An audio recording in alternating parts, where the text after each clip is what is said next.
Bonjour à tous et bienvenue dans le podcast de la petite balle blanche, second rendez-vous de notre 5e saison. Et pour celles et ceux qui ont manqué notre épisode d'ouverture, sachez que vous pouvez également nous retrouver en 2024 sur la chaîne YouTube du blog de la petite balle blanche. Vous connaissez la routine, abonnez-vous et activez les notifications pour être informé de nos prochaines émissions. Je suis Lionel Baucher et je suis accompagné par la fine équipe des chroniqueurs, tout juste rentré du clubhouse d'Étretat, la tête dans le guidon et les cheveux au vent, notre consultante chic Marion Ricordo. Salut Marion. Salut Lionel, bonjour à tous. Et à ses côtés, bien évidemment, notre boys band de choc, les Spice Boys de la petite balle blanche, Olivier Perron. Salut Olivier. Salut Lionel, bonjour à tous. Cyril Le Guern, allô Caribou. Allô la gang, salut tout le monde. Et Gurvan Bonny, salut Gugu. Salut tout le monde. Bon, Gugu revient du ski. J'ai espéré pouvoir encourager les auditeurs à regarder l'épisode sur YouTube pour voir ces belles marques de lunettes, mais on les voit pas trop. Mais enfin, vous pouvez quand même regarder l'épisode. Je peux aller chercher mon casque si tu veux. Hein? Je peux chercher mon casque si tu veux. Je peux faire en soirée comme ça. Non. Alors, on va passer à la petite présentation. Nous l'avions évoqué le mois dernier. Nous aurons désormais le plaisir d'accueillir un invité régulièrement lors de nos épisodes en 2024. Et aujourd'hui, c'est Sylvain Clévy, caddie occasionnel, je vais dire, sur le DP World Tour, qui nous rejoindra dans quelques minutes. Ensemble, nous reviendrons sur le début de saison des tricolores. Je vais vous mettre le programme ici. Garçons et filles, évidemment, sur les différents circuits. Puis, on aura une petite rubrique débat en 5 minutes chrono sur la question de les pros doivent-ils encore signer leur carte, en référence à un petit incident qui est arrivé la semaine dernière, il y a 15 jours, avec Jordan Spieth qui s'est fait sortir du Genesis Open. Voilà. Et puis, évidemment, on terminera sur notre quiz, souvent copié, mais rarement égalé, ne serait-ce qu'avec le talent incomparable des chroniqueurs. Je vise personne. Voilà. Allez, on va ouvrir avec Olivier qui va nous faire un petit point sur la saison d'Ilan Sebillo. On rappelle que Ilan est un jeune amateur l'on suit sur le site de la Petite Balle Blanche depuis maintenant 2 ans. C'est la 3e année. Et puis Olivier est son coach et préparateur mental. Donc voilà. Olivier, c'est à toi. Ouais. Pour préciser, je suis le préparateur mental. Je ne suis pas le coach technique. Non. Je n'interviens que sur la question. On t'a vu jouer au golf, on sait que tu n'es pas le coach. Vas-y Olivier. Petit retour là sur le début qui a commencé au Portugal en fait début février pour les internationaux du Portugal. C'était pas le début de saison rêvé, mais il arrivait là-bas avec ses nouveaux clubs. Ça faisait 10 jours qu'il avait ses nouveaux clubs, donc un temps d'adaptation avec son driver, ce qui était un peu son point fort l'an dernier. Et puis là, il y a un temps d'adaptation. Voilà, et aujourd'hui, 1 mois et demi après, ça va un peu mieux. Et puis, il est passé dans son sac aussi de 2 à 3 wedges. Donc, voilà, c'était pas le... Il a essayé son nouveau sac, ses nouveaux clubs en situation réelle. Et c'était un peu compliqué, puisque son allée, en fait, premier jour, il joue plus 7. Donc après, très compliqué. Et puis, il est content. Voilà. Il a été calme, patient, déterminé. Et puis, ces 9 derniers trous, voilà, son dernier retour, il le joue dans le par. Voilà, ce qui le laissait plutôt optimiste en fait pour la suite. Et puis là, il a eu une période d'entraînement qui va aller jusqu'au 22 mars parce qu'il va reprendre à Dinard, voilà, Bretagne Nord. 22-24 mars, trophée Dinard. Puis après, il va enchaîner au Grand Prix de Chantilly. Et puis la saison va se lancer surtout à partir de mai, où en avril, il y aura le Grand Prix de Saint-Cloud. Puis en mai, c'est la Coupe Pilouse à la Boulie, les internationaux de France, les Dives. En juin, le Grand Prix des Pays de la Loire à Carquefou, donc il est double vainqueur. La Coupe Gannet à Baugé, la Fressino-Mouchy toujours à Fontainebleau. Et puis juillet, après, ça va être le Pays Basque avec Osgore et la Biarritz Cup, les internationaux de Belgique au mois d'août. Il revient à Dinard pour le Grand Prix de Bretagne, Granville. Il va faire un petit coucou début septembre à Marion, à Saint-Germain. Et puis après, ça va être le Vaudreuil, l'Open d'Arcachon, et puis une saison qui va se terminer en novembre. D'accord. Donc on aura l'occasion de revenir sur ces différentes étapes, avec les différents objectifs. Ouais. Et par exemple, le championnat de France, on va dire, amateur, c'est un des objectifs cette année? Ou tu peux pas en parler encore? Ouais, il y en a, je pense que la Gannet en fait partie. La Mouchy s'était bien comporté l'année dernière, donc je pense qu'il va vouloir. Il y aura un objectif à cet endroit-là. Sur la Biarritz Cup, il avait fait deuxième, il a perdu en play-off l'an dernier. Je pense qu'il va vouloir conserver son titre à Carquefou. Dinard, c'est devenu depuis l'année dernière un objectif aussi. Voilà. Olivier, ça veut dire que là, tu nous as listé quasiment le calendrier sur l'année. Ça veut dire que on va appeler ça, il est acceptable ou envisageable pour le joueur de changer son calendrier, par exemple, j'imagine pas sur les 3 ou 4 prochains mois, mais sur la fin de saison, parce que en méforme ou en super forme, pour éventuellement aller vers d'autres objectifs, ou ça veut dire qu'à 99%, en gros, les étapes listées en ce moment sont exactement les étapes qui seront jouées après? Jusqu'à fin août, c'est quasi sûr. D'accord. Voilà, tout ça, c'est quasi sûr. Après, sur septembre, octobre, novembre, il y a des choses qui peuvent se rajouter. Je pense qu'il y a la Coupe Clignel qui est en double, en fait, par équipe, qui va se rajouter, je pense, en septembre. Voilà. Et plus selon des opportunités, on espère, qu'il y ait des opportunités de tournois supplémentaires. Et là, ça veut dire que la saison est quasiment déjà en gros budgétée et on va appeler ça. Ok. Eh bien, tu voulais rajouter quelque chose, Olivier? Non? Non. C'est bon. Si j'ai répondu à toutes les questions. Ouais.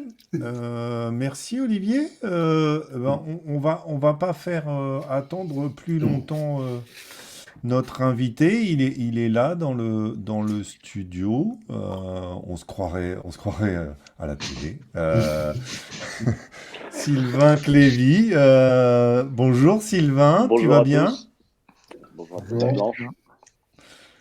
Tout va bien pour toi? Tout va pour mieux.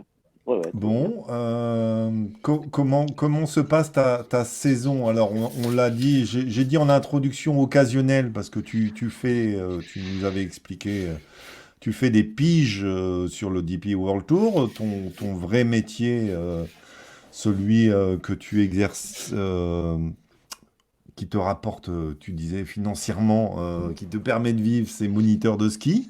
Donc, tu es du côté de Megève, c'est ça? Saint-Gervais, exactement, ouais. Saint-Gervais. Entre Megève et Chamonix.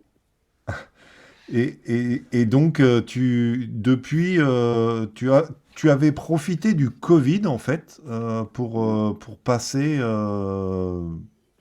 pour te proposer comme caddie, en fait, auprès des professionnels. Le golf et toi, ça remonte à quand, exactement?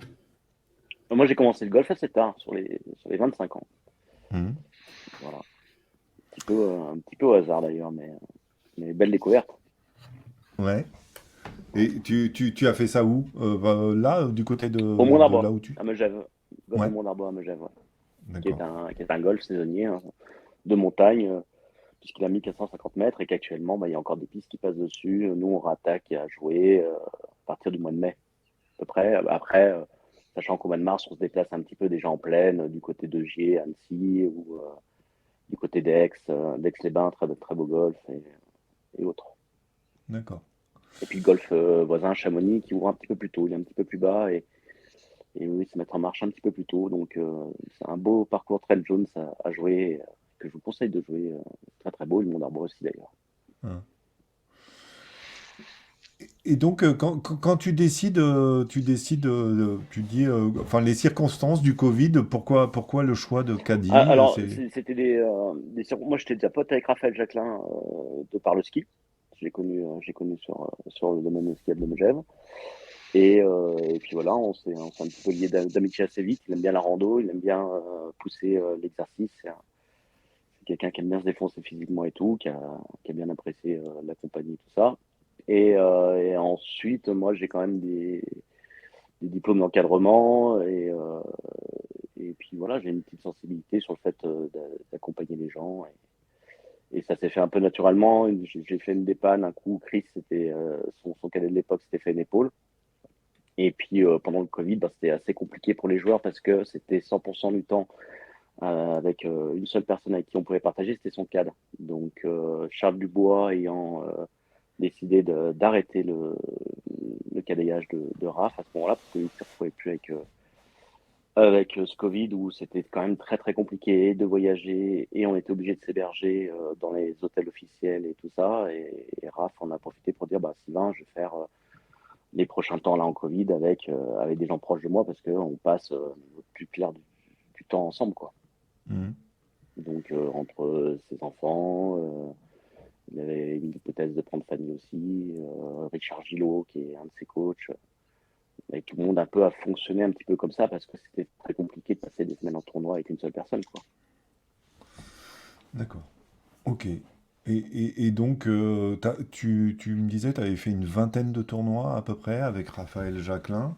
Ouais, Comment ça se passe quand tu...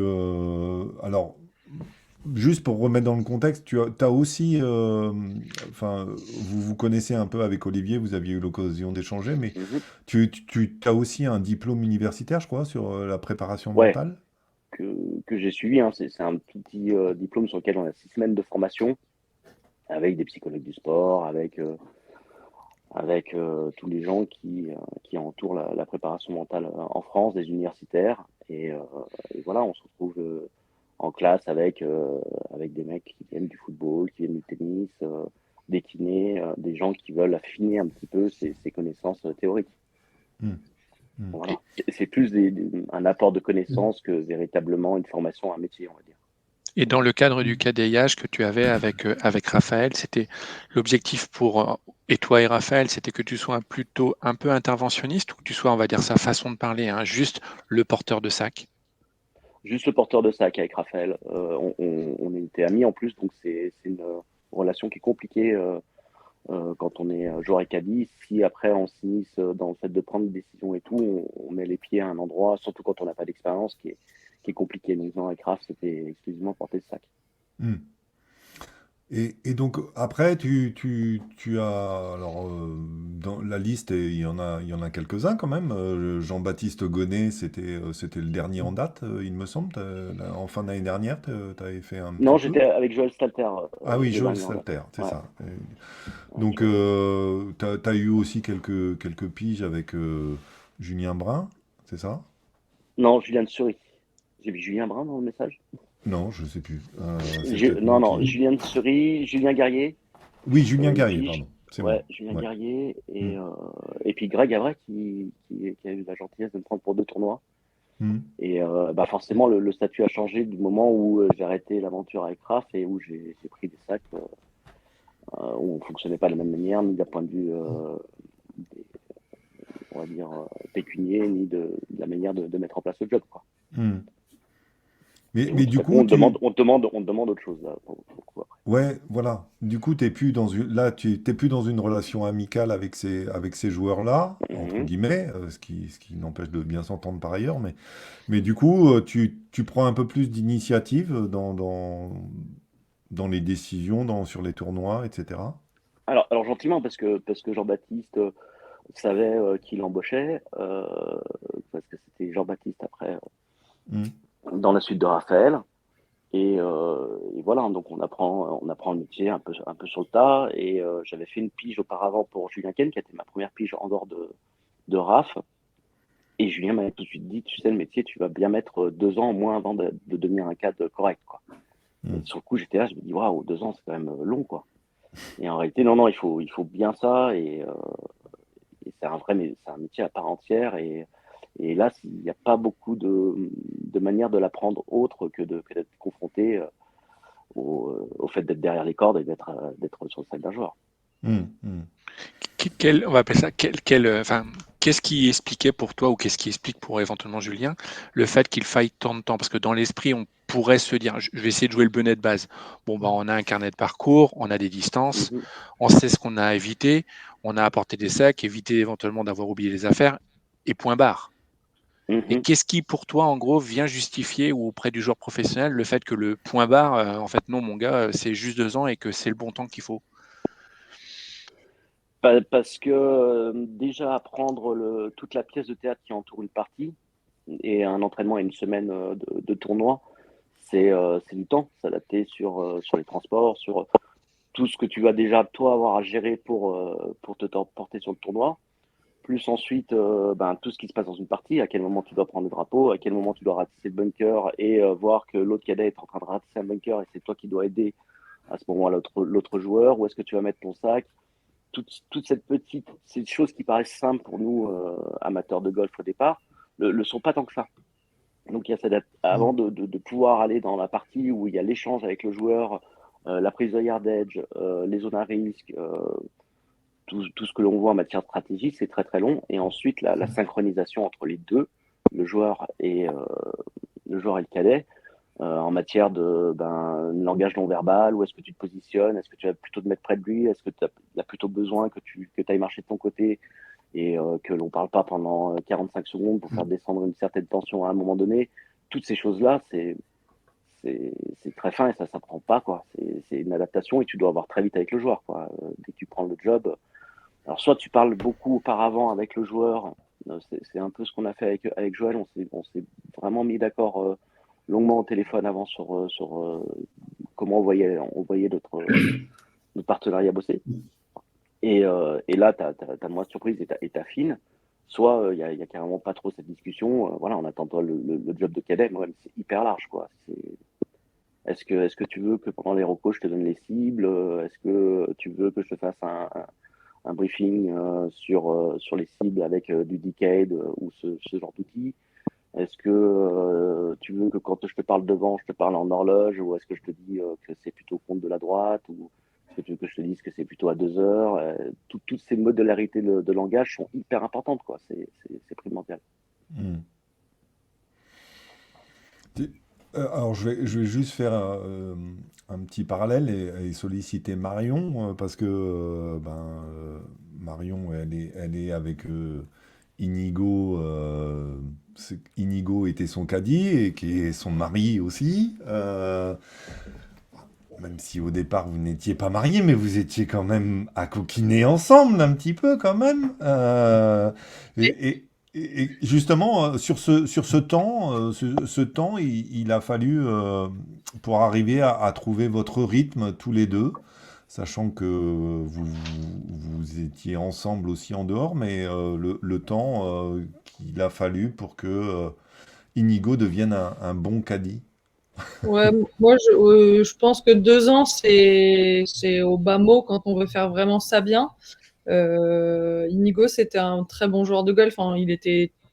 Ça a été un bon junior. Il était 3 de handicap ou 2 ou 3 quand on s'est rencontrés. Et il jouait pas beaucoup, mais quand il jouait très bien. Bon, encore maintenant, mais et c'est vrai que les premiers tournois, la première fois que je l'ai sollicité pour qu'il vienne me cadayer, euh, on avait l'impression que c'était la première fois de sa vie qu'il allait sur un parcours de golf avec quelqu'un parce qu'il réagissait, il avait des réactions à mes coups comme un spectateur dans le public qui fait « Oh !» et des trucs comme ça. Alors qu'en fait, il n'est pas du tout comme ça quand il joue au golf. Mais en fait, comme il était à l'intérieur du truc avec une cadette, machin, en fait, c'est complètement disproportionné et complètement inadapté. Donc ça, je lui ai dit, bon, écoute, là, il va falloir apprendre à faire poker face parce que si tu passes un bon coup, un mauvais coup, je dois pas voir la différence sur ton visage, quoi. Et je rejoins Sylvain, il y a énormément de choses à apprendre sur comment se placer, les infos qu'on peut donner, etc. Enfin, il y a plein de choses. Il y a aussi le non-verbal qui est hyper important, enfin, l'attitude, la posture du cadet, sa façon de se tenir, sa façon de se déplacer. En fait, si le cadet, il marche comme ça parce qu'on vient de faire un double bogey, enfin, nous, on le sent. Le cadet, il faut qu'il soit en permanence super neutre. Faut pas qu'il s'enflamme quand ça va bien, faut pas qu'il baisse la tête quand ça va pas bien. Le mec, il doit être tellement, enfin nous, poker face, enfin nous, on l'avait vraiment, matérialisé comme ça. Quand je sentais qu'il commençait à s'émouvoir un peu, je disais hop, poker face. On s'arrête tout de suite. On n'a plus le droit de ressentir la moindre émotion. On a le droit d'être content. Ça doit durer 30 secondes et après, hop, on passe au suivant. On doit rester à l'instant présent. On ne doit plus penser aux 2 birdies qu'on vient de faire, ni au triple bogey qu'on a fait juste avant. On s'en fout. Là, on est maintenant. Et c'est pas simple, hein, surtout que quand on est en couple, il y a vachement d'affect. Donc, il nous est arrivé de nous engueuler sur un tournoi. C'était au 2e ou au 3e trou. Où j'ai fait un truc, il m'a pas empêché de le faire, j'ai voulu faire un coup de débile, il m'a pas empêché, il m'a juste dit ah t'es sûr que c'est ça? Je lui ai dit bah si t'es sûr que c'est pas ça, t'as qu'à me le dire et on s'est pas parlé pendant 15 trous. Voilà, enfin voilà, c'était horrible. Mais en fait, on apprend parce que ça c'est arrivé au bout de je sais pas, peut-être 3 ans ou 4 ans. Et il a encore fait un truc comme ça alors que on se dit c'est pas possible. Il me voit prendre un fer 5 dans un bunker un peu creusé, mais à quel moment je lui dis mais si je suis assez conne pour faire ce choix-là, c'est que je suis pas lucide. Donc si tu me demandes gentiment si je pense que c'est le bon club, bah clairement, oui, je pense que c'est le bon club. J'étais assez bête pour le choisir. Et c'est là que là c'est la dernière fois il m'a laissé prendre le club qui était absolument pas approprié. Voilà. Et ça, c'était au bout de peut-être 3 ou 4 ans. Donc, en fait, voilà, c'est jamais parfait. Mais quand il y a de l'affect, c'est compliqué. Et je pense que cadeiller un pote, moi, en l'occurrence, c'est jamais arrivé, mais cadeiller un pote, ça doit être hyper compliqué aussi. Parce que c'est pas une relation que professionnelle où on a entre guillemets, il y a une sorte de hiérarchie. C'est une relation de pote et du coup, on sait pas trop où se placer. Je pense que ça, c'est pas simple. C'est sûr. Ouais, c'est hyper. Tout ce que tu dis est juste, hein, ça résonne vraiment en moi. Hein. Moi, au départ, je commentais les coups.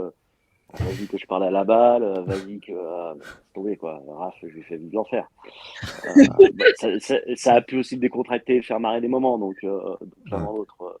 Et ça correspondait à la situation du moment. Et voilà, si on a fait 20 tournois, c'est pas pour rien non plus. On n'en a pas fait que 2-3. Mais. Oui, voilà, tout ce que tu dis, c'est les erreurs classiques de débutants qu'on fait tous en tant que caddie. Et en effet, c'est pour ça que ces 2 à 3 ans dont on parlait, ils sont plus que normaux pour s'adapter à tout ça, quoi. Mais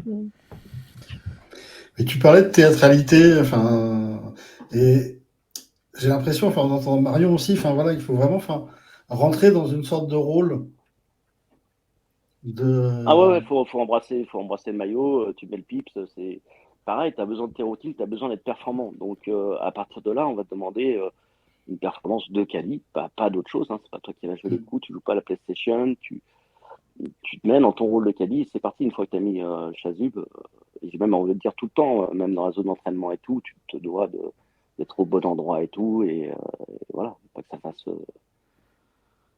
pas qu'on se dise voilà qu'il y a de machin partout nulle part en train de discuter avec tout le monde sur practice. Non, toi t'es à côté de ton joueur, tu fais ton job et puis après tu les prends ces rythmes là, puis t'as plaisir à faire ce travail là, tous ces petits gestes à droite à gauche qui sont normaux, c'est le moment où tu dois être dans le silence absolu et c'est le moment où on a besoin que tu viennes un peu animer le truc, quoi. C'est plein de petits rôles différents. Voilà. Nous, pour l'argumenter, nous, donc, on a été sur les tours différents pendant 7 ans et il y a des gens qui ont compris qu'on était ensemble au bout de 3 ou 4 ans. Ouais, c'est bon. Et les gens, ils savaient, enfin, des gens qu'on côtoyait tout le temps, ils ne savaient pas qu'avec Inigo, on était ensemble. Parce qu'en fait, quand on était sur le parcours au golf, on n'avait pas une relation d'amoureux ou quoi que ce soit, une relation de boulot. Et en fait, il y a plein de gens qui ne savaient pas qu'on était ensemble. Parce qu'en fait, c'était pas la place. On était sur le parcours, à l'entraînement, en practice, au putting green, on était là pour bosser. Donc, on était là pour faire notre taf et on n'était pas ni des potes, ni un couple, ni quoi que ce soit. On était un cadet et sa joueuse et voilà. Donc, effectivement, il faut jouer un rôle. Enfin, c'était pas dans ta vie privée. T'es comme au taf, quoi. Enfin, je pense qu'on est tous un peu différents dans notre vie. Enfin, quand on est dans notre vie de tous les jours avec les copains et quand on est au boulot, on se comporte pas systématiquement de la même manière. Là, c'est exactement pareil. Comme le golfeur d'ailleurs, hein. Le golfeur, la golfeuse joue son rôle quand il arrive sur le parcours. Hein.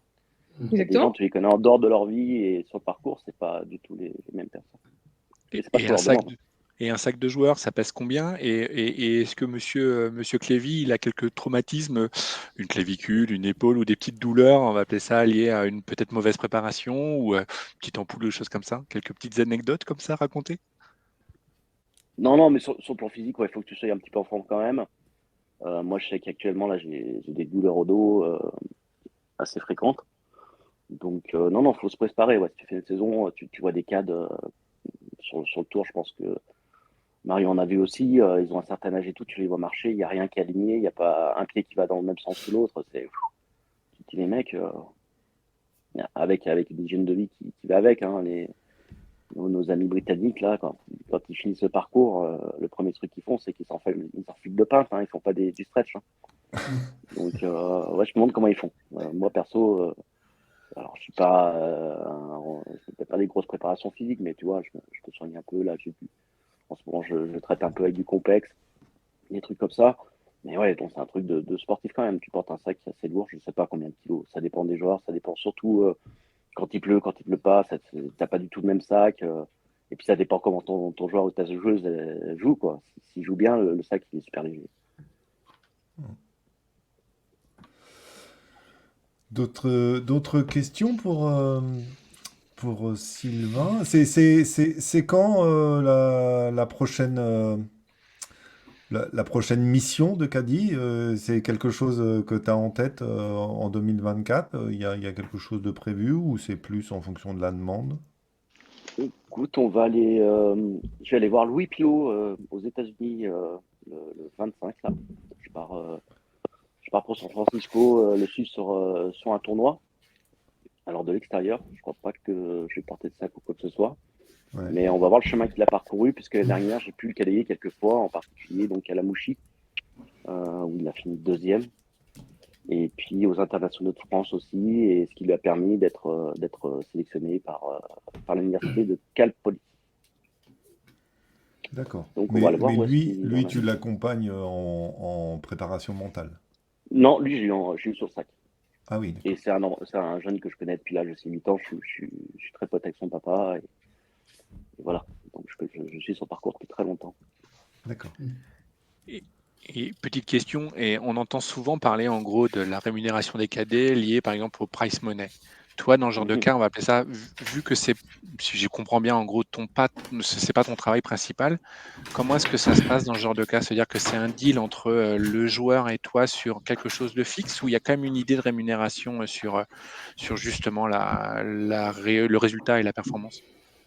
Non, maintenant que je suis un petit peu, je me considère comme cadet quand je vais faire des piges et aujourd'hui, voilà, le joueur il me prend aux conditions qui se font sur le tour et elles sont variables selon ton expérience et selon ce que tu demandes. C'est un peu une négociation, mais aujourd'hui, voilà, non, les tarifs sont un petit peu connus pour tout le monde, quoi. C'est 1300 € la semaine en général pour couvrir les frais fixes, ce qu'on appelle le fixe du cadet. Il y a certains cadets qui peuvent prendre 2000 plus. Et ensuite, le pourcentage de 5% a disparu, je pense, pour la plupart des gens. On est sur 7% des gains et 10% sur top 10 ou victoire. Ça a négocié.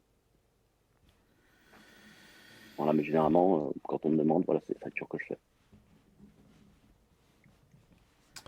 Très intéressant ça.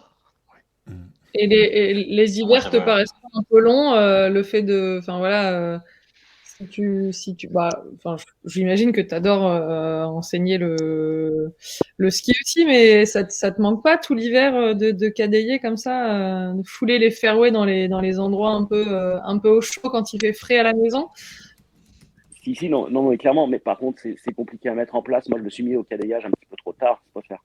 Pour moi, c'est quelque chose qui doit se faire un petit peu plus tôt pour, euh, pour avoir une vie qui va en face. Moi, j'ai 2 enfants et tout. Repartir aujourd'hui 25 semaines en tournoi, c'est pas possible. Ouais. Donc aujourd'hui, j'ai réussi à engendrer assez d'expérience pour avoir une petite expertise et pouvoir aider soit des abatteurs, soit faire une pige sur le tour de temps en temps. Mais je repars pas 26 semaines. Ça, c'est plus possible. Donc Est-ce oui, que oui, ça tu, manque, forcément. est-ce que tu le conseillerais à des Ah oui, jeunes clairement. amateurs voilà. Ouais, déjà des bons golfeurs, parce que Ouais. Marion l'a abordé tout à l'heure. Je pense que le niveau de golf est important quand même pour comprendre certaines notions mécaniques de la balle, les notions de spin et tout. Aujourd'hui, sur un cadet, je m'intéresserais beaucoup aux statistiques, au trackman, à pouvoir vraiment gérer ces outils-là pour être performant, pour accompagner son joueur en entraînement. On n'est pas son coach, mais on est capable de mettre le doigt des fois sur certaines choses parce qu'on a l'habitude de l'entraînement que fait notre joueur et de dire que bah là, on n'y est pas en matière de. Faut quand même regarder si ça et avoir des valeurs qui soient très objectives. Pas du tout être dans le subjectif justement sur des gestes ou le reste, mais le fait d'avoir des numéros, des chiffres aujourd'hui, c'est intéressant pour pouvoir mettre le point sur faut qu'on fasse ça et tout. Donc, être un bon partenaire et comprendre, ouais, donc justement, ces notions-là, faut les comprendre. Donc, il faut quand même un niveau de golf qui est suffisamment grand pour comprendre que la balle elle a pris du spin et que du coup, vu qu'on était face au vent, elle a perdu, elle n'a pas fait la distance. Tu vois, Ouais, j'en ai tout là, quoi. t'as pas le choix, je pense, de bosser avec les outils qui se présentent maintenant. Enfin, maintenant, ça fait quelques temps déjà, mais comme Mhm. tu dis, Trackman et tout, c'est inévitable, je pense. Même en tant que cadet, comme tu dis, de savoir les coups critiques là, dans le 100 verge, en fonction de la position de drapeau, s'il faut que tu amènes du spin ou pas, bah faut la prendre plus haute sur la, enfin bref, peu importe, là, sur la face ou quoi, mais et Trackman te donne toutes ces possibilités-là, quoi. Donc j'imagine quand le Ouais, joueur il fait toute sa séance de practice, t'es à côté et tu regardes les chiffres. D'ailleurs, souvent c'est le ou le coach, je veux dire le technicien en tant que tel, l'enseignant qui est là sur place, mais sinon c'est le cadet qui va checker les chiffres, les données que ça donne, effectivement le spin grimpe et puis la portée de balle et tout, quoi. mhm. Ouais, non, mais clairement, et en plus, tu dois être là pour écouter aussi les messages du coach quand il est là en tournoi, pour Mhm. faire le relais, pour lui rappeler, et il te le dit, le coach, il dit, tu penseras bien à lui rappeler ça, sur cette mise en place-là, tu fais vraiment gaffe que la baguette, elle soit à tel endroit. Donc voilà, tous ces outils, moi à la fin, je m'étais acheté une rampe pour le putting, que j'ai toujours, d'ailleurs. Voilà, j'ai une rampe pour, moi, je ne pote pas sur un green, sur le tour européen, pour mettre en place un tapis. Je prends ma petite rampe et je me mets en place et il y a un laser, un machin. S'il en a besoin lui pour checker des trucs, il peut en plus. Donc il n'y a même pas besoin de se prendre la tête. Tu prends les outils, Ouais. c'est des valeurs objectives et au moins pour le coup tu te mets à l'abri parce que de toute façon tu vas déjà en faire assez de conneries dans la journée. C'est pas moi, c'est la machine. Surtout moi, je suis un bon spécialiste. Je pense que Mario elle m'aurait viré assez vite.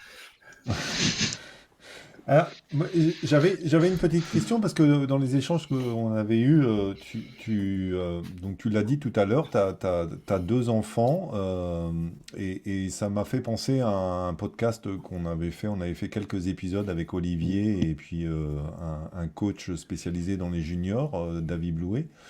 On parlait des juniors et de la relation parent-enfant. Et toi, tu as un fils qui fait du haut niveau en saut à ski. Ouais.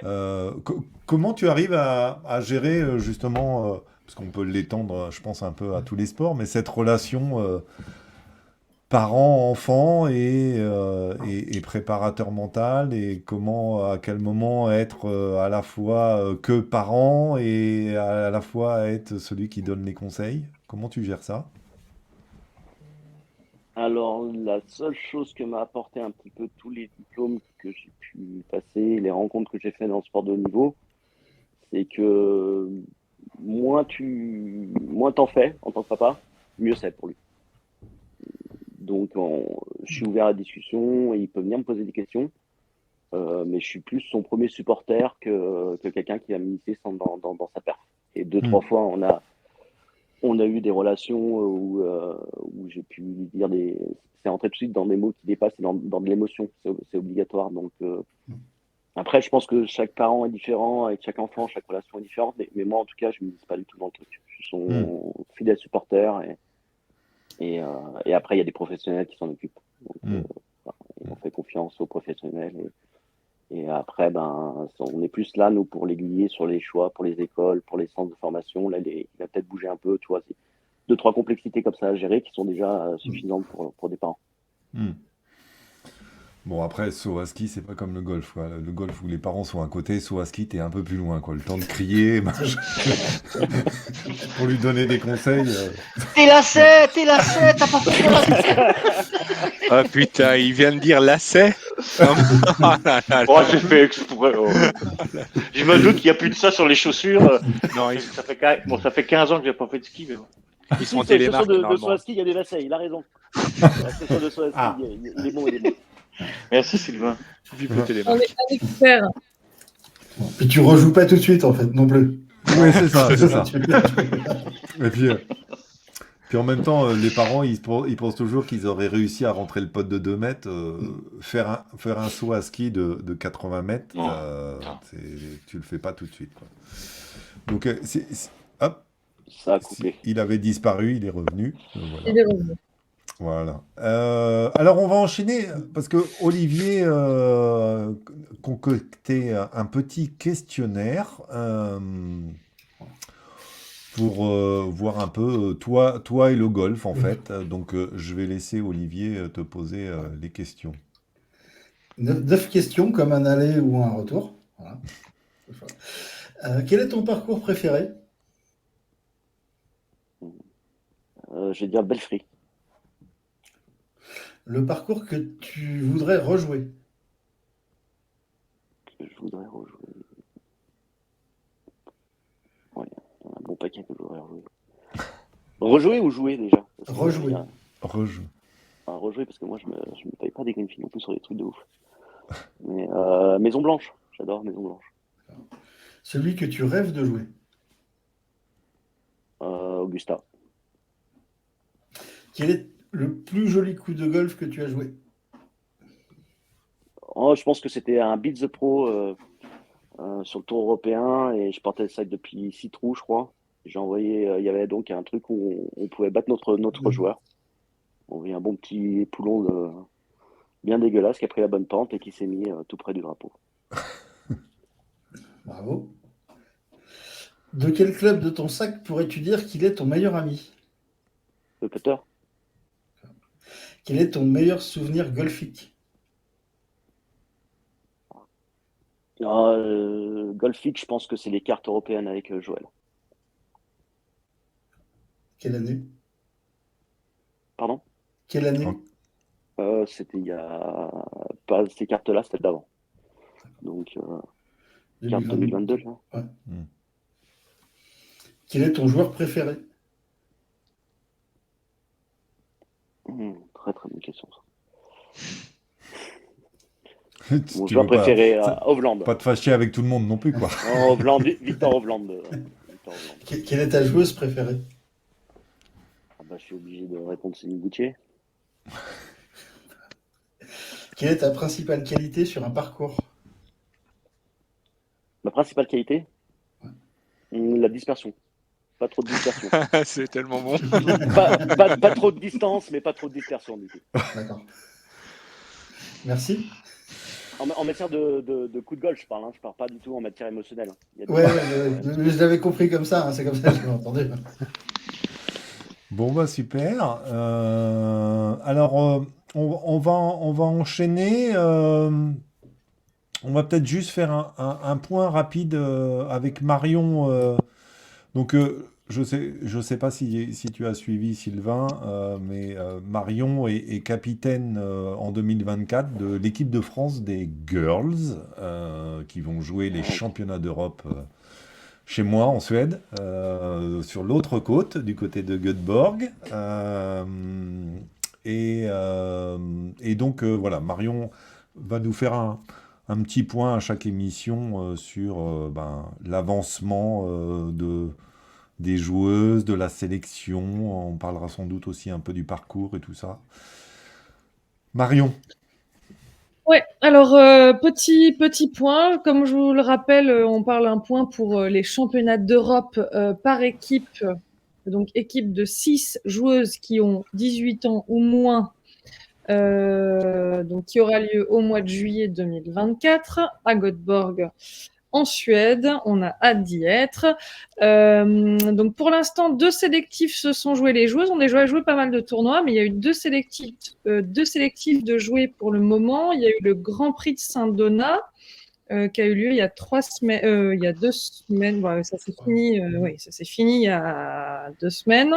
Et les internationaux d'Espagne, donc à Saint-Donat, je pouvais juste le top 3, mais comme c'est 3 girls, ça nous intéresse.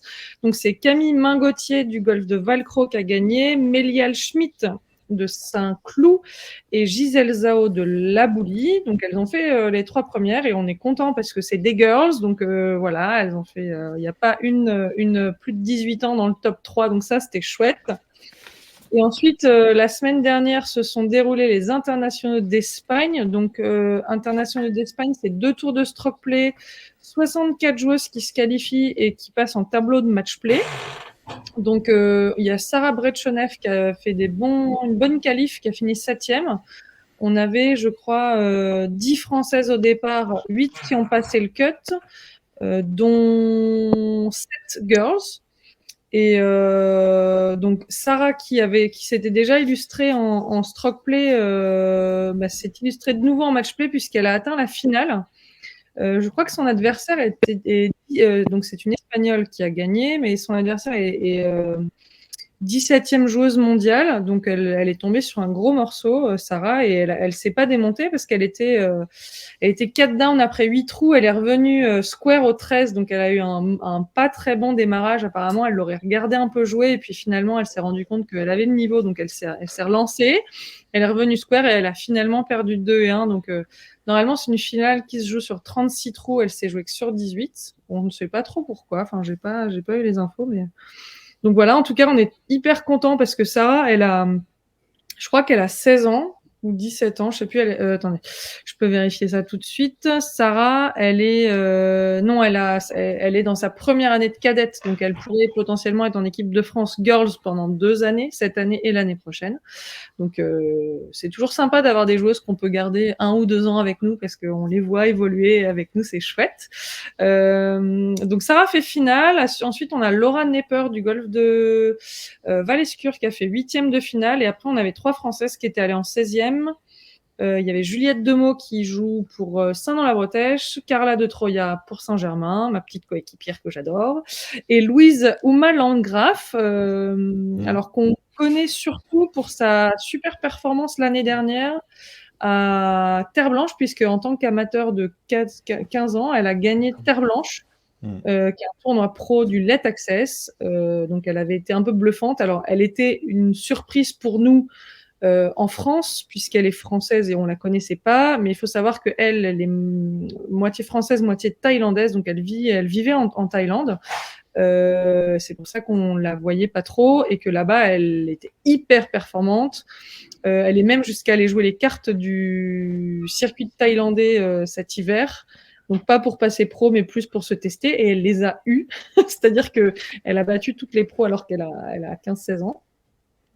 Donc voilà, on a un beau petit vivier de joueuses qui commencent bien la saison, et on est content.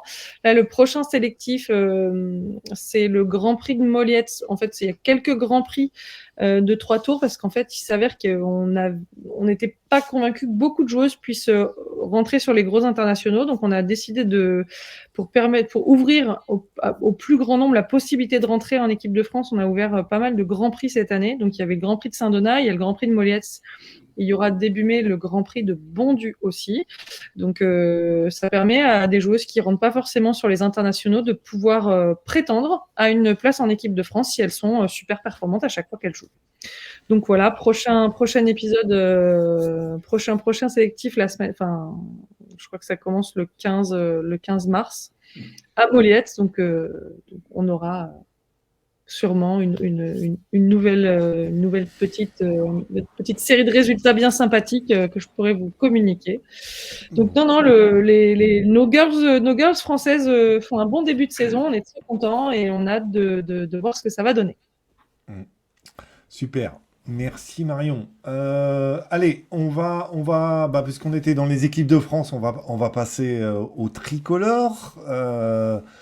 On va s'intéresser d'abord au PGA Tour avec Cyril, faire le point. Je vais vous mettre un beau petit graphique basé sur les statistiques de Cyril. Alors Cyril, il a un tableau que je pense il va pouvoir vendre au PGA Tour avec toutes ses stats.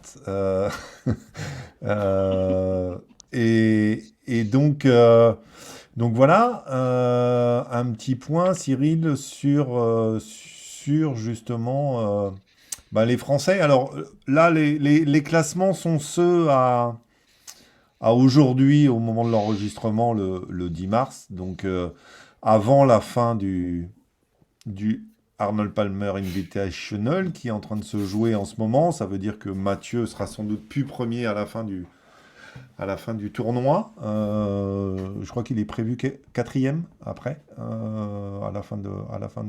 dès demain, en fait. Cyril? Oui, déjà hier, je crois qu'il l'était plus, mais ça, c'est pas l'essentiel. Il faut que je pense qu'il se repose, qu'il se remette un peu de la triste nouvelle qu'il a eue. Pas trop bouffer d'énergie parce que c'est le Players qui s'en vient quand même, TPC Sawgrass. Mais il y a Perez, il y a Victor, faut pas oublier, là, Puerto Rico, il fait une très belle perte. Là, je pense que il va probablement signer un top 10. Donc ça y est, il est parti. Lui, la blessure fait que c'est ça, non, ça, encore une belle semaine bleu, blanc, rouge. Oui, je voulais profiter de l'apport, moi, un peu de la technologie, Sylvain en parlait un petit peu avant déjà dans son intervention de ShotLink, qui a donc été inventé, il faut le rappeler, par Mark Brody, le parrain du Stat Stroke Gain, en fait, que compile ce logiciel de ShotLink, en fait, qui a travaillé 11 ans, je crois, à partir du début 2000, pour le PGA Tour. Donc, c'est grâce à lui qu'on peut avoir toutes ces données, y compris les miennes. Je les ai pas inventées. Faut savoir que beaucoup de pros travaillent avec ça. De toute façon, c'est inévitable. J'entendais il n'y a pas si longtemps que ça dans un podcast, je pense sur RMC, le Practice, que Pavon, c'est pas mal là-dessus qu'il axait son travail. C'est-à-dire, est-ce qu'on peut les gagner 0,1 point dans tel secteur de jeu, ce qui fait qu'au bout du bout, les performances seront meilleures. Les résultats, évidemment, seront aussi meilleurs. Mais c'est aussi accessible pour n'importe quel amateur. Vous et moi, maintenant, il y a des applications comme Garmin ou Arcos, qui est très très connu dans le domaine, qui vous permettent de retracer un peu ça. Decade aussi, je crois qu'a inventé Scott Fawcett, l'ancien cadet de Zalatoris. Mais là où je voulais en venir, c'est comme on a la chance donc d'avoir ces 3 Français sur le circuit américain, c'est de voir un peu la différence en termes de données dans les secteurs de jeu, donc stroke gain par rapport donc au coût gagné à l'ensemble du champ de joueurs. On sait déjà en préambule, qu'en général, au putting, c'est pas mal Pavon qui est le meilleur des 3 depuis quelques années d'ailleurs. Ça se vérifie encore cette année. Je ne sais pas si on voit bien les stroke gain putting, mais j'y reviendrai. Perez, pour lui, c'est ball striker. Enfin, ball striker, c'est un mec qui tape la balle, c'est le fer. Tu me dis, Sylvain, si je me trompe, tu es peut-être bien mieux placé que moi, vu que tu les as peut-être vus évoluer en vrai. Moi, je m'en tiens que aux chiffres. Non, ils sont très bien. Et puis sur les mises en jeu, c'est le point fort de Barjon. Donc c'est pas mal. On a finalement chacun des gars qui est bon, qui est meilleur que les autres dans un secteur. Et donc, si vous regardez un peu cette année, bah, évidemment, Pavon, les résultats parlent d'eux-mêmes. Hein. Il a suivi forcément sur sa lancée son super résultat en Espagne sur le GP et on voit tout de suite qu'au putting, il est constamment positif. Cette semaine, ça va être un peu plus compliqué, mais en même temps, je pense que Bay Hill, c'était pas mal les greens les plus durs de la saison qu'on ait pu avoir là, très ferme, surtout pendant le week-end. Autour des greens, vous voyez que ça, c'est around the green, c'est pas mal de rose, un peu plus sévère, mieux c'est. Vert foncé, les résultats sont positifs, sont très bons. Quand Alors, ça commence à être rouge, c'est un peu là. Ok, t'as pas mis le. j'ai pas mis ton tableau Excel à l'écran parce que pour ceux qui nous écoutent, on a aussi des petites animations sur la chaîne YouTube. Donc Ok. là, il y a un petit récapitulatif à l'écran en fait où j'ai juste repris les statistiques en fait. Enfin, par secteur depuis donc OTT qui est off the tee, donc depuis le départ, les approches, around the green comme tu disais, tee to green c'est depuis le départ jusqu'au green et puis le putting. Et en fait, Cyril avait fait un comparatif entre Scotty Scheffler et les trois Français en fait Bah pour oui, avoir un peu des points de repère, en fait. Et les donc, éléments de repère, c'est vrai. Voilà. Ben, de toute façon, tu vois bien, c'est pas parce que, enfin, en général, oui, là, il y a des causes à effet, mais quand tu es numéro un mondial, c'est que tu sacoches quand même pas mal la balle. Puis, on le voit, là, on en parle depuis des semaines et des mois. Scheffler, c'est pour ça que je l'ai choisi lui, là, parce que c'est vraiment impressionnant. Lui, c'est du vert partout, dans les tableaux, il est positif partout, que ce soit depuis l'été de départ sur les approches, même autour des grilles. Et c'est effectivement le putter qui pioche. Ça va mieux d'ailleurs cette semaine. Il risque de gagner, je pense. À Bale, en plus, il aime bien. Et, et malgré ça, il fait des top 10, quoi, alors qu'il putt comme une pince quasiment. Donc, mais Pavon est largement meilleur. Pavon, il est excellent. Cette année, je crois qu'avant ce tournoi-là, il était comme cinquième au Australian Putting sur le PGA Tour. On le sait quand les Français, enfin les Français, même les Européens, quand tu arrives sur le circuit PGA, je pense que, je sais pas si c'est Julien Ken aussi qui en parlait dans un autre podcast. L'adaptation sur les greens, déjà la texture en termes, effectivement, ça roule un peu plus vite que le circuit européen. Ça, je suis pas trop d'accord. Ben, oui, il y a une légère différence, mais il faut pas quand même dire que ça roule pas vite sur le circuit européen. Les greens, ça roule vite.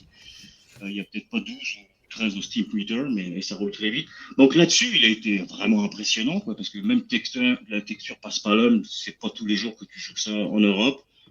C'est très compliqué, le grain et tout à lire. La balle saute, il a eu aucun problème les trois tournois, enfin les deux tournois qu'il a pu faire dès le début. Et puis même sur le Bermuda, il est bon. Et après, le secteur le plus compliqué, je pense que c'est around the green, parce que là encore, il y a tellement de différences aux États-Unis par rapport quand tu joues sur les tournois sur la côte, comme ça peut être Puerto Rico, même au Mexique, déjà, qui sont vachement plus variés, même d'un été à un autre aux États-Unis, par rapport à l'Europe. T'en as pas forcément, donc tu connais pas trop la réaction de la balle, et puis pour sauver ton pain, c'est là que. Donc c'est un peu pour ça que les trois Français ont un peu plus de mal, même si Barjon, lui, a déjà fait une saison complète sur le pichier, et puis ça fait longtemps qu'il joue aux États, mais c'est toujours un secteur de jeu assez compliqué autour des greens, aller chercher des points. Mais on voit aussi qu'au niveau des drives, les pourcentages sont super bons. Je disais que Pérez est très bon depuis l'été de départ après Barjon, mais cette saison, il fait une très bonne saison. Il est quasiment à 75%. Donc les chiffres parlent d'eux-mêmes. Barjon, ça va encore pas cette semaine. Malheureusement, il y a beaucoup de secteurs qui piochent. Sorti des mises en jeu, d'ailleurs, tout le reste est rouge. Le putting est même presque pire que Victor Pérez, qui lui a retrouvé un très bon putting depuis le tournoi, avec sa bonne perf au Cognizant la semaine dernière.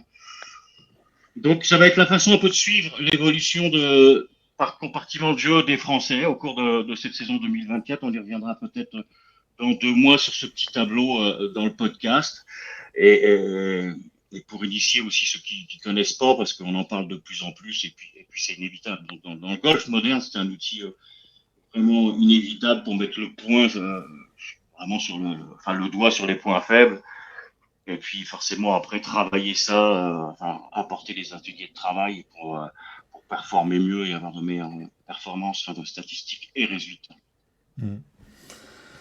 Sylvain, toi, tu as vécu comment la victoire de Mathieu Pavon? Tu avais t'as déjà eu l'occasion de le rencontrer, d'échanger avec lui? Ouais, oui, avec Mathieu, on s'est pas mal vu sur les tournois. Et on a passé pas mal de temps ensemble en Afrique du Sud parce que quand on fait des grands voyages comme ça et tout, ben forcément, on se rassemble tous un peu pour les maisons, euh, des trajets et le reste. Et puis, on était en pleine Coupe du Monde de football, donc on a regardé les matchs ensemble entre cadets et joueurs. Et puis, on a Mm. partagé. Je crois qu'il y avait un seul Français qui avait passé le cut à Léopard Creek. Et il y a un super parcours de par 3 là-bas, donc on a passé pas mal de temps à écumer pendant 2 jours de non-cut Mm. ce petit par 3 entre joueurs. Donc comme un dingue forcément, parce que c'est vraiment un bon gars en plus, Mathieu. Donc ouais, le travail paye. Et en plus, moi j'adore le profil de Mathieu qui a un profil qui sort un peu des sentiers battus du golf et de la manière dont on voit comment apporter un athlète à haut niveau. Et ça remet en question pas mal de choses sur ce qu'on doit faire avec nos jeunes. Et ouais, c'est assez bien pour le golf français d'avoir cette bouffée de fraîcheur avec Mathieu. Mm. Ouais, parce que je me souviens avoir, enfin, ils expliquaient il est quand même arrivé assez tard au golf, en fait, Mathieu, parce qu'il Mhm. était quand même très foot, en fait, et c'est qu'à partir de 17 ans où il a vraiment un peu changé son fusil d'épaule en disant qu'il allait plutôt privilégier le golf. Donc c'est vrai que c'est à se demander si quand on les prend si jeunes, est-ce que ils n'arrivent pas parce que quand tu commences déjà à 9, 10, 11 ans et que tu arrives à 22, 23, tu as déjà 12 années de golf derrière toi et tu peux peut-être être un peu déjà cramé, quoi, entre guillemets, un peu usé, en tout cas. Ouais, après, surtout, ça montre qu'il n'y a pas de chemin écrit sur la perf. Je Mm. crois que c'est assez important de l'avoir en tête et qu'il faut un maximum élargir la base de la pyramide des joueurs qu'on fait rentrer plutôt qu'être un système d'entonnoir où on écarte des joueurs au fur et à mesure de la formation parce que le talent éclot pas au même moment et que la maturité de chacun diffère. Et c'est un sport dans le temps, le golf, qui est assez long. Donc on a le temps d'écarter les gens et pour autant, s'ils restent pas trop loin du chemin, c'est bien de les avoir encore un peu à bord parce que c'est peut-être lui qui va éclore plutôt qu'un autre. Et je pense que Mathieu, sur les 10 dernières années, il n'y a pas grand monde qui l'attendait par rapport à d'autres noms français. Mm. Et lui, il faisait son bonhomme de chemin, tranquille, tapis dans l'ombre et gros bosseur. Gros bosseur, une vraie culture du sport, une vraie. Voilà, vraiment très très content pour Mathieu. Mm. Et ça t'a surpris ou quand tu as su qu'il allait sur le PGA Tour, pour toi, c'était qu'une question de temps avant que il n'en a pas eu, il a pas mis longtemps, mais ou pas. Alors c'est forcément une surprise par rapport aux paramètres qui t'attendent là-bas. Comment tu t'adaptes à la vie là-bas? On a vu d'autres gens faire le voyage avant, même d'autres nationalités, et on paraissait s'adapter au circuit américain. Moi, je pense qu'il y avait énormément d'envie. Ça, déjà, c'est la première chose. Qu'il était dans une super phase entre la victoire à Madrid et l'obtention de cette carte sur le PGA Tour. Et voilà, quand il y a de l'envie, de l'enthousiasme et du boulot derrière, et ben, ouais, s'adapter. Puis il gagne pas un tournoi de plage, hein, il gagne le Farmer, quoi, à Torrey Mm. Pines, les fairways hyper étroits. Il n'y a pas besoin d'en dire plus que ça. Il gagne sur un vrai parcours, vraiment pas du vol. Et en plus, il avait déjà inscrit son nom à chaque cut, après chaque cut, et il a montré qu'il était là et monté en puissance. Donc, non, bien sûr que c'est une surprise. C'est obligatoirement Mm. une surprise, un Français qui gagne sur le PGA Tour. Mm. Je l'ai bien aimé Tellement. celle-là. Je l'ai bien aimé celle-là, Sylvain, à Torrey Pines, parce que c'est pas mal son joueur préféré, puis c'est son rêve de jouer une game à Augusta avec John Ram. Il disait, par contre, jouer un dernier tour un dimanche, surtout pas lui. C'est le plus gros monstre des bêtes du circuit mondial. Et que là, il a gagné chez lui, parce que Torrey Pines, on s'entend que il a gagné un US Open déjà, puis je pense une ou deux fois déjà le parcours. Gagner plus ou moins sur les terres de John Ram, pardon, c'est bon. C'est un beau signe qu'il lui a lancé. Puis s'il pouvait tomber avec lui dimanche ou même le samedi à Augusta, là bientôt, moi je suis pas inquiet. Je pense qu'il est capable de le faire découpiller, l'Espagnol. Ouais, c'est ça. Il y en a qui ont mis Il des a balles les armes. il y en a qui ont mis des balles dans l'eau pour moins que ça, Auguste. Exactement. Non, je suis. Après, pour revenir à ce que tu dis sur l'ensemble des Français, on vit quand même une époque géniale d'avoir vainqueur de major chez les filles, vainqueur sur le PGA Tour chez les garçons. On parle de 3 golfeurs sur le PGA Tour. Moi, je suis le golf depuis que je m'y suis mis quasiment parce que je me suis très très vite intéressé et j'ai jamais connu ça, quoi. Donc c'est vraiment DP, cool. hein. DP, Il y a Pardon l'émergence de 2-3 jeunes, là, putain, c'est top. Hein. Plus évidemment tous les briscards, là, le Langasque, etc. Là. On va en parler du DP World Tour avec Gugu. Alors, juste un mot, parce qu'il y en a forcément qui feront la réflexion en disant on a parlé de 3 Français sur le PGA Tour. Il y a aussi Martin Trainer qui Oui. voilà. Martin Trainer. Martin Trainer, c'est ça, si on veut être exactement. S'il est qualifié au JO, on le mettra dans la liste, mais Non, mais je crois que ce qu'il y a, c'est qu'il n'est pas passé par les chemins classiques qu'on connaît. Et c'est vrai que moi, j'ai tendance encore à oublier et à être surpris. Donc voilà, j'ai tendance à savoir plus sur Jordan d'ailleurs. Ouais. Bien savoir. Donc, Alors déjà, il brille pas par ses performances non plus pour l'instant, et en plus, il est quand même français que depuis 2 ans. c'est ça. D'accord. Et, Il voilà. a son Il est petit pas pire, drapeau. Marion. Ouais. Comment? Il est pas pire, enfin, il est pas pire. Je veux dire, il est mieux que Barjon déjà. Au Mexique, c'est lui qui fait le meilleur résultat des 3 Français. Il est souvent passé par le Corn Ferry Tour. Il a l'expérience des parcours américains plus que tous les autres. Il a même tenté les sélections live, qu'il a raté d'ailleurs. Avant qu'il passe sous bannière tricolore, oui, effectivement, on n'entendrait jamais parler. Même quand il gagne Puerto Rico en 2019, il n'y a personne qui a dit victoire française, quoi. Moi, le premier. Hein. Non, bah oui, mais il l'était pas non plus. Donc, non, mais non, mais parce que moi, je le savais, il était né à Marseille déjà. Ça, tu pourras jamais lui enlever. C'est juste qu'il n'avait pas choisi la double nationalité. Il l'a fait uniquement en espérant une place aux Jeux Olympiques. Hein. Sinon, il serait encore sous le Spaniel Banner, les USA. Mais bon, je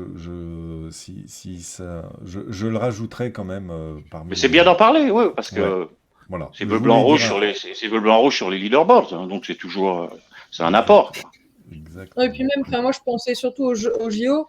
Je pense que si c'est pas Pavon et Pérez qui y vont, je pense qu'il y aura un mec de l'European Tour qui aura quand même probablement plus de points que Martin Trainer qui sera là. Donc avant que Martin Trainer se qualifie, il va falloir qu'il fasse des sacrément bons résultats sur le PGA Tour. Il lui reste quand même, je sais plus exactement quand s'arrête la date pour la sélection pour les Jeux. Et là, il lui reste plus beaucoup de temps pour éclater, non? Ouais. Gugu va nous en parler parce qu'il a un petit point JO là. Dans lequel il n'apparaît pas évidemment, mais après l'impact du PGA Tour, et moi je parle du DP World Tour, messieurs dames. Dans le DP World Tour, il n'y est pas. Non, mais en vrai, un top 2 ou un top 3, après sans être, on va appeler ça méchant, mais disons que depuis que Victor est un peu en méforme, un top 2 ou un top 3 sur un gros tournoi du PGA Tour peut probablement suffire à n'importe qui, mais à Martin Trainer en particulier, pour revenir le tutoyer. Hein. C'est quand on a des tournois qui rapportent l'équivalent de 60 points mondiaux et que tu as fait à peu près 52 tournois, ça veut dire que tu viens de récupérer 1 point de moyenne. Et là, Martin Trainer, en ce moment, tu vois, par exemple, il est aux alentours de pas beaucoup, mais aux alentours de 0,28. Tu rajoutes 1 point à ça fait 1,28. Et là, en ce moment, Victor Pérez, il a 1,18. Alors, mais il les fait pas. Non, mais c'est une énorme perte. Il les fera pas, ces tournois, Trainer. Il les fera pas. Les tournois à 60 points, il les fera pas. Et tu peux faire un top 3 aussi. Hein. Je veux dire, le mec, il n'est pas encore trop approché du top 10. Enfin, je veux dire, il nous a pas fait trop peur ces 3 dernières années, quoi. Non, mais disons que si tu suis éventuellement, en imaginant qu'il puisse y avoir une dynamique, ce que est capable de faire Mathieu, peut-être que d'autres sont capables de le faire. Alors, peut-être pas lui, mais d'autres peut-être. Mais voilà. Mais en tout cas, ne gardez. Enfin voilà, c'est pas parce qu'il est en ce moment 438e mondial et donc qu'il est à peu près aux fraises qu'un top 2 ou un top 3 peut le ramener vraiment en contention sur les Jeux Olympiques. Mais vraiment. Oui, non, mais Ouais, évidemment, ouais. une grosse, on sait Les chiffres, ouais. Dans c'est l'état, les juste chiffres, ça. Après, c'est il possible. joue Mais sur le en termes DP de. World Tour, c'est sûr, il faudrait probablement entre 2 ou 3 très grosses perfs, ou alors, non, il pourrait pas rentrer sur les gros tournois, mais il faudrait probablement 2 ou 3 très grosses perfs d'un petit tournoi du DP World. Mais sur le PGA Tour, voilà, c'est 3 tournois, c'est l'équivalent d'un tournoi du PGA, quoi. Mhm. Malheureusement pour nous. Bon, Ça va vite le golf. on va pas non plus en parler Après, pendant Ouais. 2 heures parce que non. on l'avait pas mis dans les tableaux. Alors c'est pas non plus Non, pour. mais les gens vont le connaître comme ça. Oui, tu vois, même moi, je les relève pas ces statistiques. Je m'en fous.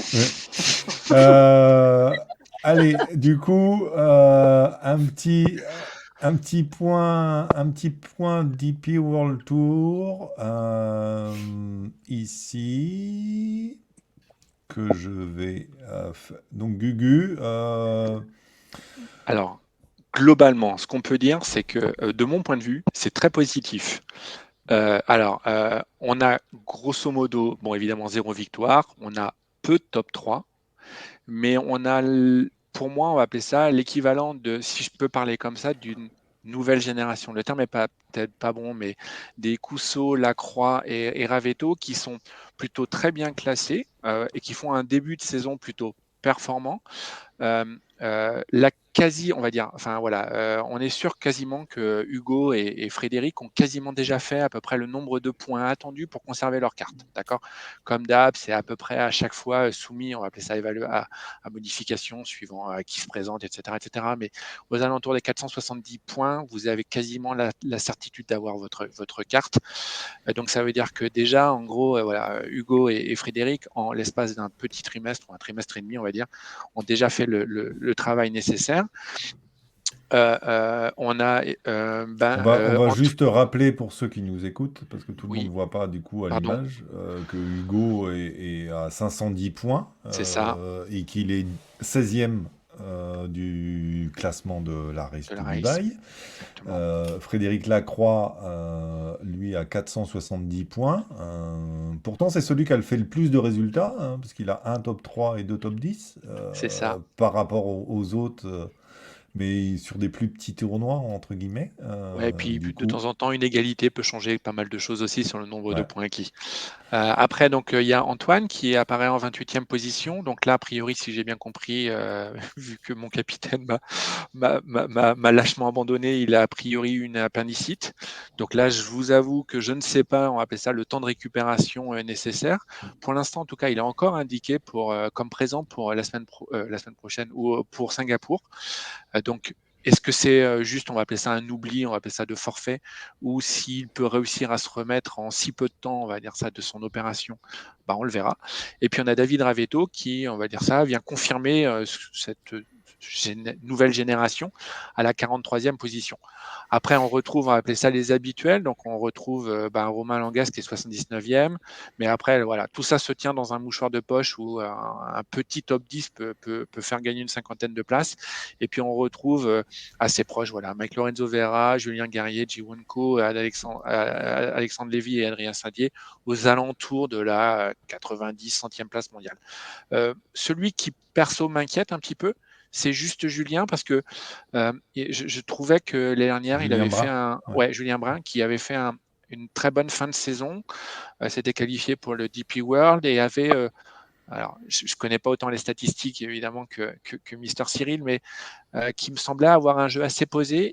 Et là, je trouve qu'il sort des scores assez lourds de temps en temps. Donc, je vous avoue que je ne sais pas, et je n'ai pas été m'enseigner pour savoir s'il avait changé quelques petites choses dans son swing, mais il sort des scores où, effectivement, en ce moment, il peut arriver à tutoyer la fin des tournois, et quelque chose qu'on n'était pas habitué à voir de sa part. C'était plutôt un bon ball striker, voilà, et je suis assez surpris par ce début de saison. Mais bon, il est 123e et un début de saison où pour l'instant, voilà, il n'y a rien de grave parce que voilà, il suffit qu'un petit top 5 en gros le ramène aux alentours de la top 5, de la 50e place, de la race. J'ai pas trop parlé en gros, je sais pas si on a un visuel, mais au niveau du classement mondial, bon bah, alors évidemment, comme Mathieu et comme Victor Pérez ne sont pas chez moi et sont partis sur le tour concurrent, eh ben, on a actuellement en gros des joueurs français qui sont pas génialement placés au niveau classement mondial. Voilà, on oscille entre la 119e place mondiale pour Antoine et puis des Romain, Julien, Frédéric et tout ça qui sont aux alentours de la 140, 160, puis 200e place mondiale. À l'heure actuelle, en gros, disons que si on se projette un petit peu, dans 3 mois, les Jeux Olympiques sont pour l'instant réservés à Mathieu et à Victor. Pour Mathieu, il fait dorénavant plus aucun doute, il y sera, sauf blessure, évidemment. Mais après, par contre, entre Victor, Antoine, Romain ou Julien, ben voilà, Victor a pour moi l'avantage tant qu'il jouera sur le PGA Tour et qu'il peut rentrer dans des champs où on va appeler ça un top 10 serait l'équivalent d'un peut-être top 2, top 3 sur le race, de pouvoir conserver sa chance et sa place comme deuxième joueur français. Mais disons qu'il va falloir que malheureusement, en fait, que Rosner, Langastre ou Guerrier ou Delacroix aillent vraiment taper une énorme performance sur le DP World Tour s'ils veulent espérer challenger Victor. Alors il y a un petit point aussi sur la saison, en fait, pour dire qu'on vient de jouer le 14e tournoi de la saison. C'est ça. Donc qui est réparti en différents swings, je sais pas quoi, je sais pas trop à quoi ça correspond, quel était l'objectif derrière, mais parce que bon, là on va attaquer le Asian Swing, Ouais. sachant que dans le Asian Swing, il y a le Masters et le PGA Championship qui sont pas Parce que c'est vraiment en très à Asie. l'est ou très à l'ouest. C'est pour ça. Voilà, ils ont peut-être inversé à mon avis la boule. Ouais. Mais ouais, donc rien qu'en termes, on va appeler ça de notion. Quand tu commences avec une saison ou un swing qui fait 6 tournois, puis un deuxième qui en fait 14, fait OK. Donc voilà. Et ouais, donc j'ai rappelé à peu près le nombre de points nécessaires sur les top 50 et la carte aux alentours du top 10. On voit qu'à peu près sur 2023 et 2022, on appelle ça, les chiffres sont consistants. J'enlève 2021 parce qu'évidemment c'est une année un peu particulière. Mais grosso modo, voilà, le top 50, en général, voilà, les 1000 points, c'est quelque chose de nécessaire. Et le top 110, bon, on est environ 110, hein, d'accord, ça évolue, ça peut aller 110 à 116e, mais aux alentours des 460 points. Donc en gros, pour à l'heure actuelle, notre premier, il a fait à peu près la moitié du top 50. Donc s'il veut espérer éventuellement aller se qualifier pour la finale de la race, il faudra marquer 2 fois plus de points que ce qu'il a actuellement. Enfin, le nombre de points que ce qu'il a actuellement. Ouais, sachant qu'il lui reste presque 2 fois plus de tournois à jouer. Donc, exactement. Ouais, c'est plutôt, enfin voilà, c'est pour ça qu'en gros, en nombre de top 3, voilà, on n'a pas de victoire certes, mais on trouve de manière régulière chaque semaine, pas systématiquement les bons joueurs, les mêmes joueurs, ce qui je trouve est assez positif. Voilà. Il n'y a pas juste un joueur qui est en train de tirer la locomotive France, mais on a plusieurs. Dans ceux qui sont sur le DP World Tour, Sylvain, pour toi, ceux qui ont le potentiel pour aller sur le PGA Tour et réussir comme Mathieu, tu as quelques favoris? J'ai envie de dire tous. Hein. Ouais. Là, les joueurs qu'on a maintenant sur le tour ont déjà tenu une catégorie sur le DP World Tour, c'est chaud. Et puis on voit que finalement, cet écart que l'on pensait avoir entre le DP World Tour et le PGA Tour en matière de golf, il n'est pas tant que ça, puisqu'on voit que des tri perf, on voit que plein d'Européens perf. Bien sûr, il y a plus d'Américains et plus de Nord-Américains parce que c'est leur circuit, c'est leur pays, et que c'est à ce titre-là, ils ont plus d'expérience et le reste sur leur propre terrain. Mais non, les Français là c'est tous des très très bons joueurs, ils ont tous la tête bien faite. Je ne verrais pas pourquoi ça ne ferait pas. Eh ben on va alors la prochaine fois on parlera un peu plus des filles, mais le temps tourne. On va juste saluer la victoire par équipe de Perrine, Pauline. de Pauline Roussin Bouchard, qui jouait en équipe avec Céline Herbin et Megan McLaren pour les professionnels, plus une jeune amatrice.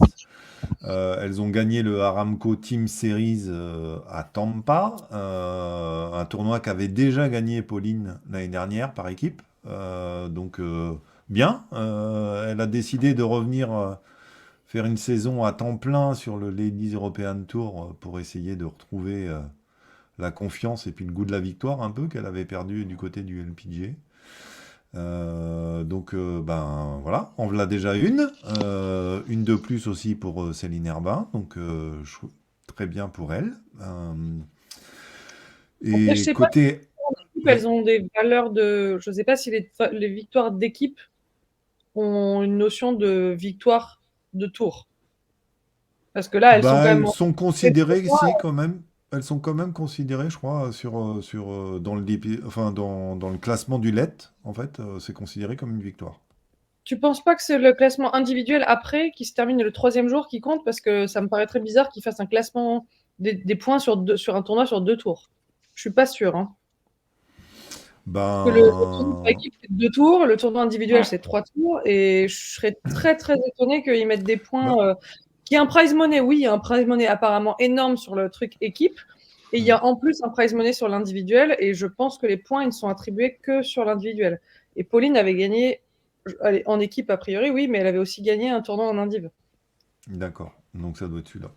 Ouais, je pense, parce que je serais étonnée que ça file des points, que ce soit compté comme une victoire de tour, un truc par équipe. Hmm. Surtout en En équipe tout de cas, 3. c'est une victoire. Donc Ah, c'est c'est une déjà, victoire. Non, non, c'est vrai. Non, non, c'est sûr. c'est cool, c'est cool. Alors, on va faire une petite minute sponsor. On attendait on attendait que Gugu nous récupère des super sponsors, machin, parce qu'il nous en a parlé tout l'année dernière. Donc, eh ben, on en a trouvé un. Voilà. On va parler de My Bunker Shot. Donc My Bunker Shot, c'est François Potrec qui crée des casquettes. Gugu en a une. Si vous allez sur YouTube, Olivier aussi. Moi, je vais mettre la mienne. J'en ai une qui est un peu différente. Et puis, je vais vous présenter d'ailleurs, parce que je peux vous mettre ça à l'écran. Voilà. Le site, donc c'est mybunkershot.com, où vous avez tout un ensemble de casquettes, donc qui sont créées par François, et puis c'est il a quelques aides dessus pour finaliser, mais c'est lui qui fait les dessins et tout ça. Donc il y a plein de styles différents. Elles sont en général au prix de 39 euros. Vous pouvez les commander en ligne et elles sont disponibles pardon, de plus en plus souvent au sein des pro shops. Donc ici, il y a quelques golfs, Evian notamment, Chamonix. Chamonix. Ouais, Mhm. il a le golf du Médoc Resort, donc du côté de Bordeaux. Il n'y a pas que donc Lyon, voilà, le golf de Cran-sur-Sierre aussi, en Suisse. Voilà, allez sur le site, elles sont super sympas. Voilà, LPPB, on parle de ces casquettes, et ben, on en parle encore aussi dans le podcast. Le site qui est disponible en français, en anglais, en italien, en espagnol, ce qui est beaucoup plus que le podcast. On n'est pas disponible dans toutes ces langues encore. En suédois en 2025, promis. Mais avant, il faut que je révise un peu. Donc voilà, un petit clin d'œil à François et ses casquettes. Elles sont très sympas, très agréables à porter. Et puis, je suis sûr que vous arriverez à trouver un modèle qui vous plaît. Et puis, en plus, il vient de lancer une nouvelle collection. Donc, n'hésitez pas à aller faire un tour sur mybunkershot.com. Et puis, parlez-en dans vos clubs de golf aussi. Ils pourraient être intéressés par les distribuer au sein de leur pro shop. Donc, voilà. Allez, on va enchaîner avec le petit débat que je vais. Alors, on va faire court. Enfin, on va essayer, hein, parce que, ça, c'est un peu le challenge. Donc, j'ai remis à l'écran le tweet de Jordan Spieth, puisque c'est lui le dernier qui s'est fait un peu avoir par cette histoire de ne pas avoir signé correctement sa carte, où voilà, il n'a pas signé, il a signé avec un mauvais score en fait. Euh, Au moment lors du Genesis Open, c'était après le deuxième tour ou oui, deuxième tour. C'était à l'issue du deuxième tour, parce que c'était, je crois, juste après qu'il y avait déjà eu Tiger qui avait abandonné entre-temps, non? Euh, et du coup, eh ben, il a été disqualifié. Euh, alors, je mettais son tweet où il expliquait que c'est entièrement de sa faute, etc. Il a pas. Les règles sont les règles. Mais la question, c'est est-ce que aujourd'hui, avec des tournois qui sont constamment diffusés à la télé, ben voilà, c'est plus comme avant. Il y a des grands leaderboards partout.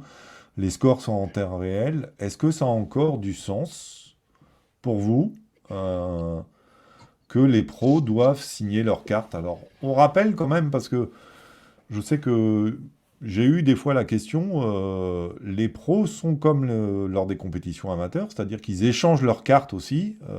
Donc quand ils sont dans une partie de deux, c'est le partenaire de la partie qui maintient les scores de son partenaire adversaire, slash. Et puis quand ils sont trois, ben, ils font comme on fait nous, ils font circuler la carte pour que chacun n'enregistre pas sa propre carte. Avec une partie détachable sur ta carte, je préfère. Ce qui est plus pratique pour vérifier les scores. Ouais, Tu détaches la partie où tu t'es marqué ton score, ce qui te permet de mettre les scores en face. Normalement, un gamin de CM2 devrait y arriver. c'est ça. On va sûrement avoir ce genre de- Mais on voit que bah, il y a quand même il y a quand même des cas. Par exemple, celui qui devait tenir le score de Jack Knapp là, hier, par exemple, lorsqu'il a joué 12 sur le par 5 du 6, fallait être accroché quand même, parce que le mec, il a quand même fait 4 départs au final, hein. Deux fois, les deux premières, il les envoie dans l'eau. Ouais, Et mais là, généralement, tu demandes au joueur à la fin du trou combien il a fait. ouais, Tu marques les deux le même score. c'est ça, Tu vois ce que je veux il y dire, tu avait vas pas une te autre. concentrer à compter le nombre de coups de ton partenaire, à vérifier. On Non, joue puis très peu même, de coups. même pire que ça, le joueur, si tu veux, il n'a pas envie qu'on lui demande. En général, il le dit avant même qu'on lui demande. Exactement. Parce que tu n'as pas envie qu'on te pose la question, parce que tu n'as vraiment pas envie de répondre. Donc en fait, tu te prends les devants et tu le dis. Tu dis, OK, j'ai fait 12. Et tu te casses. Ouais, Et tu fais autre mais, chose. mais je lisais, par exemple, je crois que c'était sur Twitter, lorsque, je ne sais pas si vous avez vu la séquence vidéo de Thomas Detry qui fait 6 putts,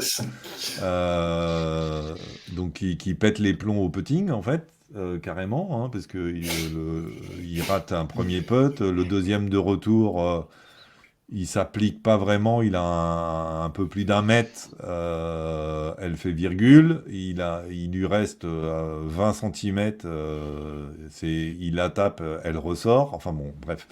Il fait 6 putts, et je sais que celui qui était dans sa partie, il a demandé au caddie de Thomas Detry combien il a fait, et le caddie a dit je sais pas. Même le caddie était perdu à la fin. C'est-à-dire qu'il savait même plus combien il y avait eu de coups et tout ça, quoi. Donc bon, je vous pose la question. Le premier putt est un putt pour birdie. Ouais, c'est ça. Est-ce que pour vous, ça a du sens de continuer, que les joueurs, je sais que c'est la tradition, quoi, mais est-ce que aujourd'hui il faut garder ça? Je commence? Oui. Vas-y. Allez, bah ouais, évidemment. Merde, que nous on galère pour compter 17 ou 18, je veux bien. Ok, bon, bonne nouvelle, il n'y aura pas de caméra du PGA Tour pour constater qu'on est. Mais enfin, sincèrement, en plus, là, en gros, il se trompe sur un petit score. C'est-à-dire que tu puisses être disqualifié sur genre un claquage du style des tris, je peux comprendre. D'accord, parce que c'est dur. Mais compter 1, 2, 3, 4, 5, moi, sincèrement, ça me semble être une règle de base. Si celle-là, tu n'es pas capable éventuellement de Enfin, c'est pas parce que le mec, il n'arrive pas à faire cette règle de base qu'il faut dire, bon, on enlève la règle. Voilà. Mais moi, ça me semble être le fondement du golf. C'est-à-dire que tu dois être capable d'être responsable de ton score. Si pour éviter tout petit, on appelait ça moment d'inattention, on enlève cette règle, je trouve ça dommage. Ouais, avoue quand même que c'est ridicule avec la technologie que tu as maintenant. Je veux dire, qu'est-ce qu'on va faire chier un joueur tout le monde note, tout est marqué. Là. Tu vas à n'importe quel site internet, ton score, enfin, et encore PGA Tour, l'application, c'est pas toujours exact, la carte de score, mais disqualifier un mec pour ça, quoi, parce que en plus, je crois que dans le règlement, c'est encore plus vicelard, parce que là, il a amélioré son trou. C'est-à-dire qu'il note un 3, il fait le par sur le numéro 4, je crois, qui est un par 3, alors qu'il fait bogey. Mais s'il avait noté 5, qu'il n'avait pas amélioré, il n'aurait eu que 2 points de pénalité. Là, la disqualification, elle vient, c'est parce qu'au moment où ils s'en sont aperçus, il a quitté le recording.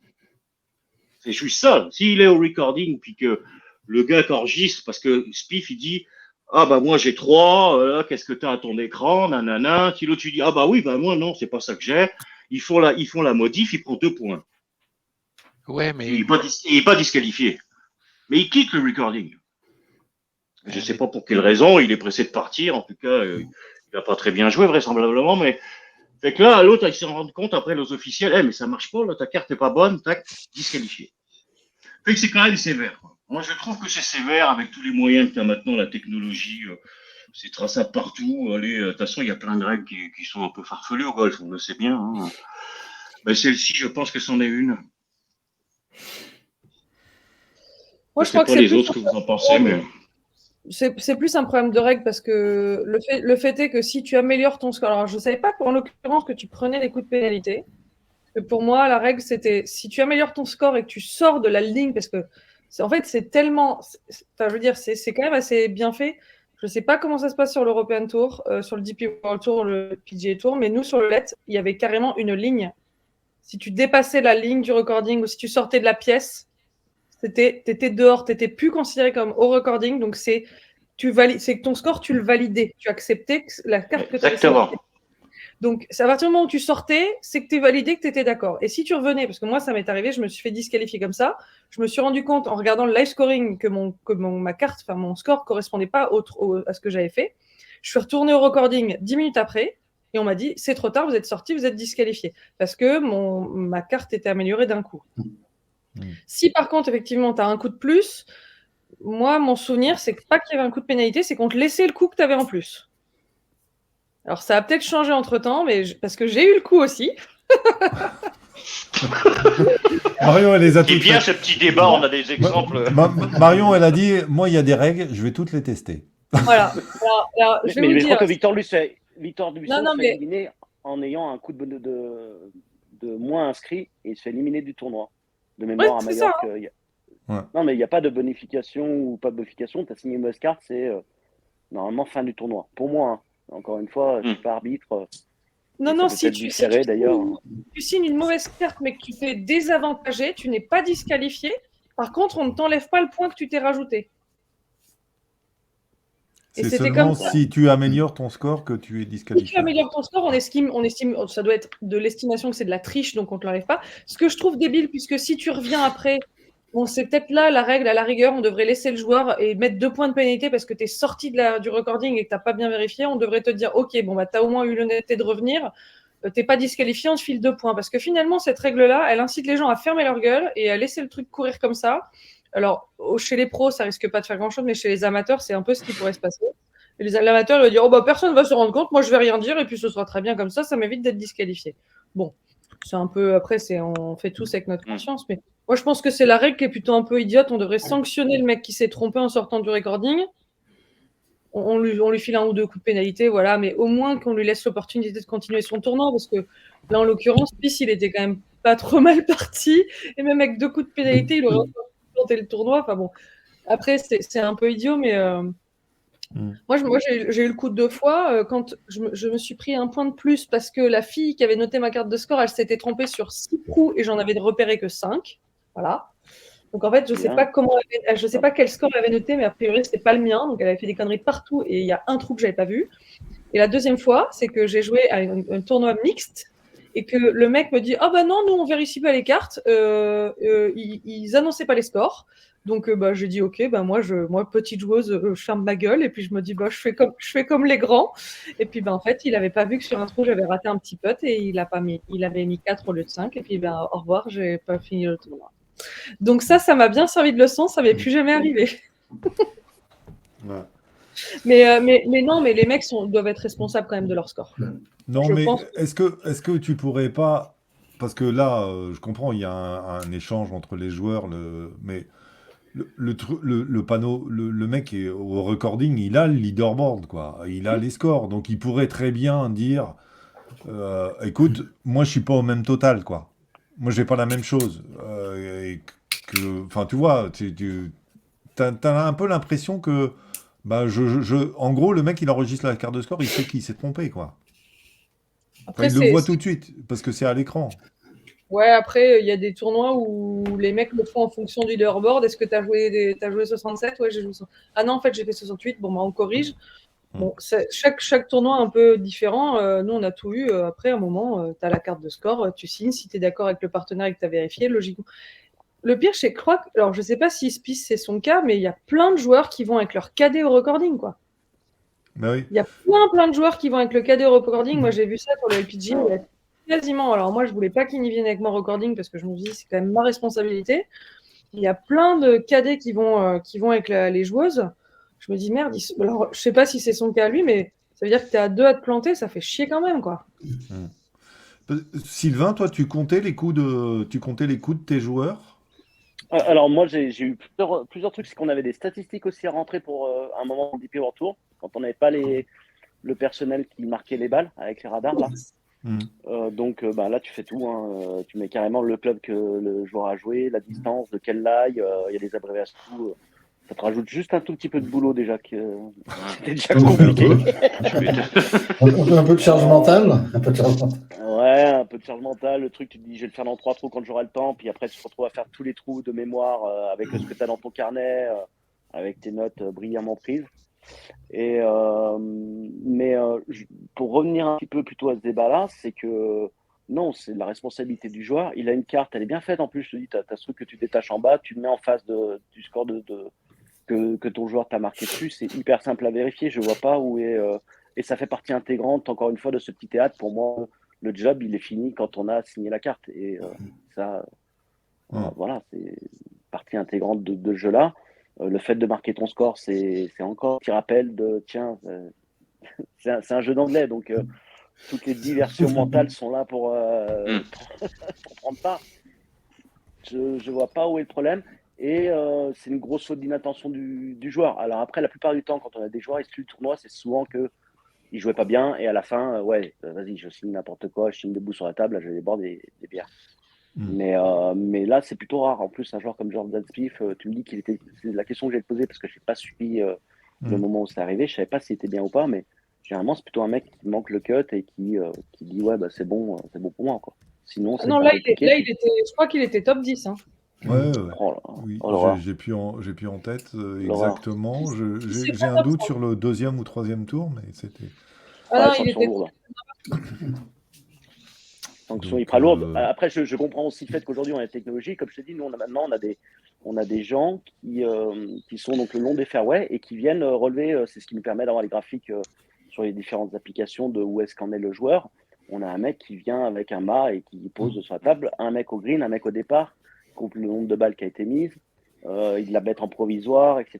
Ils réfacent, ils ont tous des tablettes et des iPads et ils sont tout le long du parcours. Donc en effet, il n'y a plus du tout de souci de savoir quel est le score. Hein. Mais pour moi, ça fait partie des traditions où il faut faire gaffe justement qu'il n'y ait pas d'erreur de ce côté-là parce qu'un mec peut très bien sur la tablette rajouter un coup et on a déjà vu des écarts des fois où en plein live, on se dit tiens, lui, il est un coup derrière, mais non, en fait, il y a une erreur de pad, quoi. Ouais. Olivier, tu veux rajouter un mot? Non, je suis d'accord avec tout le monde. Et ben voilà. Mais il n'y a personne qui est d'accord. C'est ça. Mais Là, tout le monde est contre moi plutôt. C'est ça. Attends. Comme là, je vais vous annoncer une bonne nouvelle. Là, c'est pas fini. Pérez est premier à Puerto Rico. pense qu'il va être le premier au chalet. Il lui reste un trou à jouer. Il est premier. Je suis pas sûr que ça tienne. Il y a du monde encore derrière à moins 13, mais il est premier. Il serait projeté 43e FedEx Cup. Donc Gugu va nous faire les classements. Il n'y a pas beaucoup de points. C'est un tournoi alternate, là, mais au classement mondial, il va remonter. Là. Il mérite d'être dans le top 50. Il ne va pas y arriver encore, mais. Ça voudrait dire qu'en cas de victoire, il rentre au Masters, quoi. Non, parce que c'est un tournoi alternate, celui-là, ça compte pas. Ça se joue en même temps que le signature. Mais quand même, Super T7 la semaine dernière, là, s'il arrive, je pense que ça va tenir un top 5, c'est génial. C'est génial, il est parti Pérez. Là. Ouais, je pense qu'il ne gagnera pas parce que quand bien même il ferait birdie au 18, t'as quand même plein de mecs à qui il reste 4-5-3 à jouer. Ouais. T'as le droit d'espérer une petite tornade du mauvais temps de manière très. Mais c'est génial parce que moi ce matin je me disais ici il aura manqué pas grand chose, une petite carte bananas là parce qu'il y a moyen de scorer. D'ailleurs je me demande si j'ai pas écrit ce matin sur Twitter, mais il y a moyen d'aller chercher un 63. Il va aller chercher pour l'instant s'il fait birdie, il va jouer moins 8, il va faire la carte de la journée, donc c'est une journée vraiment extraordinaire. Quoi. Il était T25, c'est magnifique ce qu'il fait là, c'est vraiment magnifique. Ça va vraiment être bon pour le mental et tout et j'ai hâte de le voir arriver après le Players parce que malheureusement il y sera pas. Et puis rentrer dans les signatures comme pas bon. Ouais. Bon, il vient de se refaire passer par Eric Barnes, mais qui est derrière lui. Il faudrait qu'il finisse sur un birdie. Bon, je sais que il y a plein, en fait, par rapport au programme qui était dense, il y a plein de choses dont on n'a pas parlé. On n'a pas parlé du PGA Tour, mais ça fait déjà plus d'1h30 que nous sommes ensemble. Donc, on aura l'occasion d'en reparler. On va remercier Sylvain d'être venu parce que c'était super intéressant. Il reviendra, comme dirait l'autre. S'il a envie, il reviendra. On sera bien content de l'avoir. Sylvain, merci. Merci Sylvain. Vraiment très sympa. Content de te voir en vrai aussi là. C'est vrai. C'est ça. De si près. Et on te suivra. On te suivra quand tu reviendras sur les sacs. Vous pouvez aussi suivre Sylvain sur Twitter. Il est aussi sur Twitter. Sur X. Sur X, ouais, pardon. Et puis, oui, à très bientôt. À très bientôt. Ça sera avec grand plaisir. Merci pour la qualité de votre émission et de pouvoir donner un petit peu la parole à tout le monde et de continuer à parler de golf parce que plus on en parle, plus on en fait. Et puis il y a le monde qui s'intéressera à cette belle activité. Ouais. Voilà. On va enchaîner avec le quiz. Donc, sans problème, je mets sur le côté, mais je vous écoute avec grande attention. Ouais. Ah non, regardez. Écoute, non, enlève le son. Tu vas passer un bon moment. Je voudrais savoir d'abord quelles sont les équipes pour que je puisse miser dessus sur Winamax. C'est ça. C'est ça. Maintenant que tu as vu un peu les gens, tu dis je vais pas miser sur celui-là parce que ça va pas aller. Merci beaucoup Sylvain en tout cas. Bonne soirée à vous. Merci Sylvain. Merci, prends soin de toi. Bye. Le quiz. On rappelle donc que Marion et Gugu ont décroché la victoire lors du premier épisode. Pour éviter une suprématie totale de Marion et Gugu, on est obligé de changer les équipes. Donc, deuxième épisode, Marion jouera avec Olivier et Cyril jouera avec Gugu. Donc, t'as bien fait de rester, Sylvain. Va rire. Et donc, voilà. Alors, je rappelle.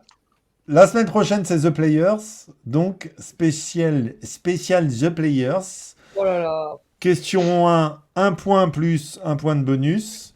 Question 2, 2 points. Et question 3, c'est 1 point par bonne réponse. Et éventuellement, il y a un départage. Ça sent Mad Space. Oh là là là là là. Alors, ok.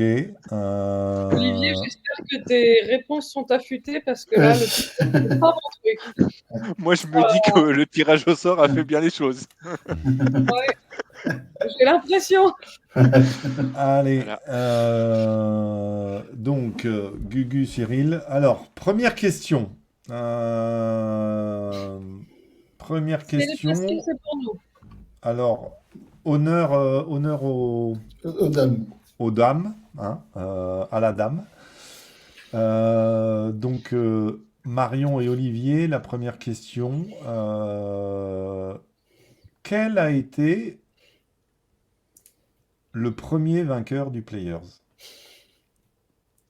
Et pour un point de bonus, en quelle année? Et ça, c'est les questions les plus faciles. Non, j'ai pas dit que c'était facile. Ça vaut qu'un point. Facile, Lionel, enfin. Non, mais c'est parce que Ouais. c'est- Il va nous je suis demander le sympa, mais troisième après. c'est une édition particulière cette année. Ouais, je comprends. Ah,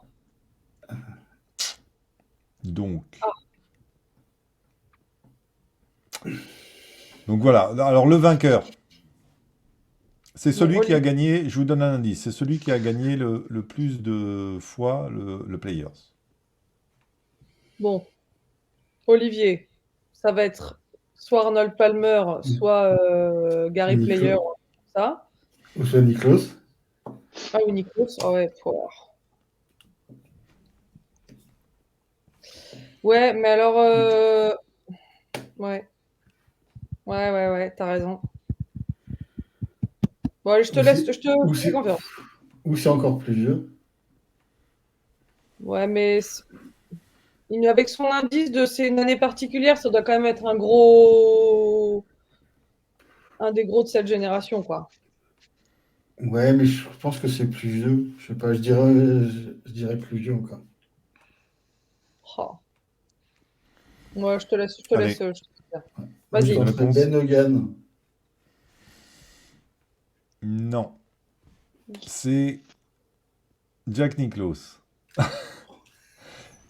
Et la question bonus Bon, aurait c'est été en quelle année? Un demi-point quand même, parce qu'on l'a cité. Ouais. Et c'est en Ouais, en 1974, parce que cette année, c'est les 50 ans du Players. Ouais, je voulais Mhm. quelque chose en 60. Voilà. Donc c'est... Alors, du coup, Le deuxième de l'année. On non. n'a pas marqué. Quel est le vainqueur en titre? Pour Ça, c'est qui? pour nous, ça, avec Gugu? Ouais. Ouais. Hein? Oh, t'es gentil. Oh, je suis bien. Hey, Gugu, je te la laisse, celle-là. Non, moi je sais pas, je suis pas là. Moi, je suis de retour Bah, voyons. du ski, moi. Je suis Le pas là. tenant du titre. Le tenant du titre. Tu l'as pas? Non, je suis pas là. Ouais? J'ai pas Canal. Je suis Et crypté. question bonus, le score. Ah, c'était pas l'année? Question bonus. Parce que l'année dernière, je savais l'année. Alors déjà, qui est le vainqueur de l'année Bah, c'est dernière? Scotty Scheffler. Le score, j'ai préparé la fiche pour mettre ça demain, comme toutes les semaines. Je crois que c'est moins 17, c'était cette semaine. Invitation Arnold Palmer. Moins 9. Eh ben non, Ouais. c'est moins 17. C'est moins 17, c'est le contraire. C'est moins. Ah, tabarnouche. Moins 9, ben oui, typique. Ben oui, Bay Hill est bien plus dur. Il gagne Scotty l'année dernière, Bay Hill, enfin Arnold Ah. Palmer, sur un score Bon. de moins 9 et le Players, moins 17. Un point pour quand même pour Cyril et Gugu. Pour Cyril. Alors, J'ai inversé les deux mots, Dean. je vais donner la main à Marion et Olivier donc pour 2 points. Sur les vainqueurs qu'il y a eu aux Players, 5 sont européens. Il faut m'en citer au moins 4.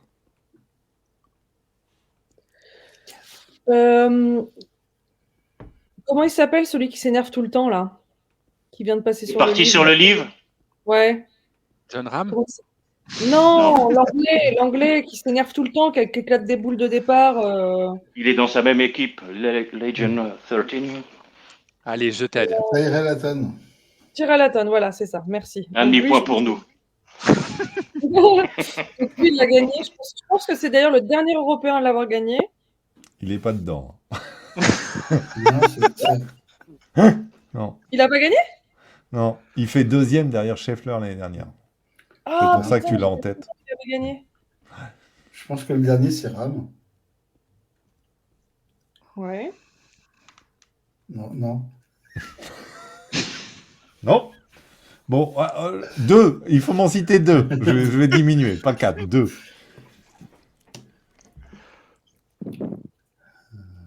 On va annoncer les thèmes du quiz avant le quiz.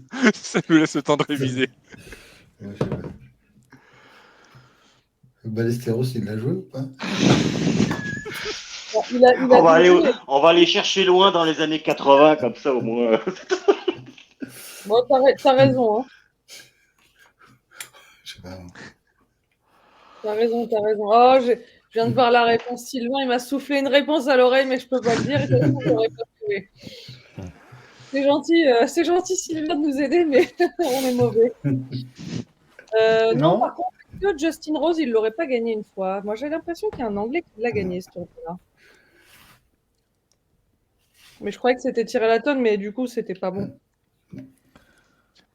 Non, c'est le API qui l'a gagné. Attends.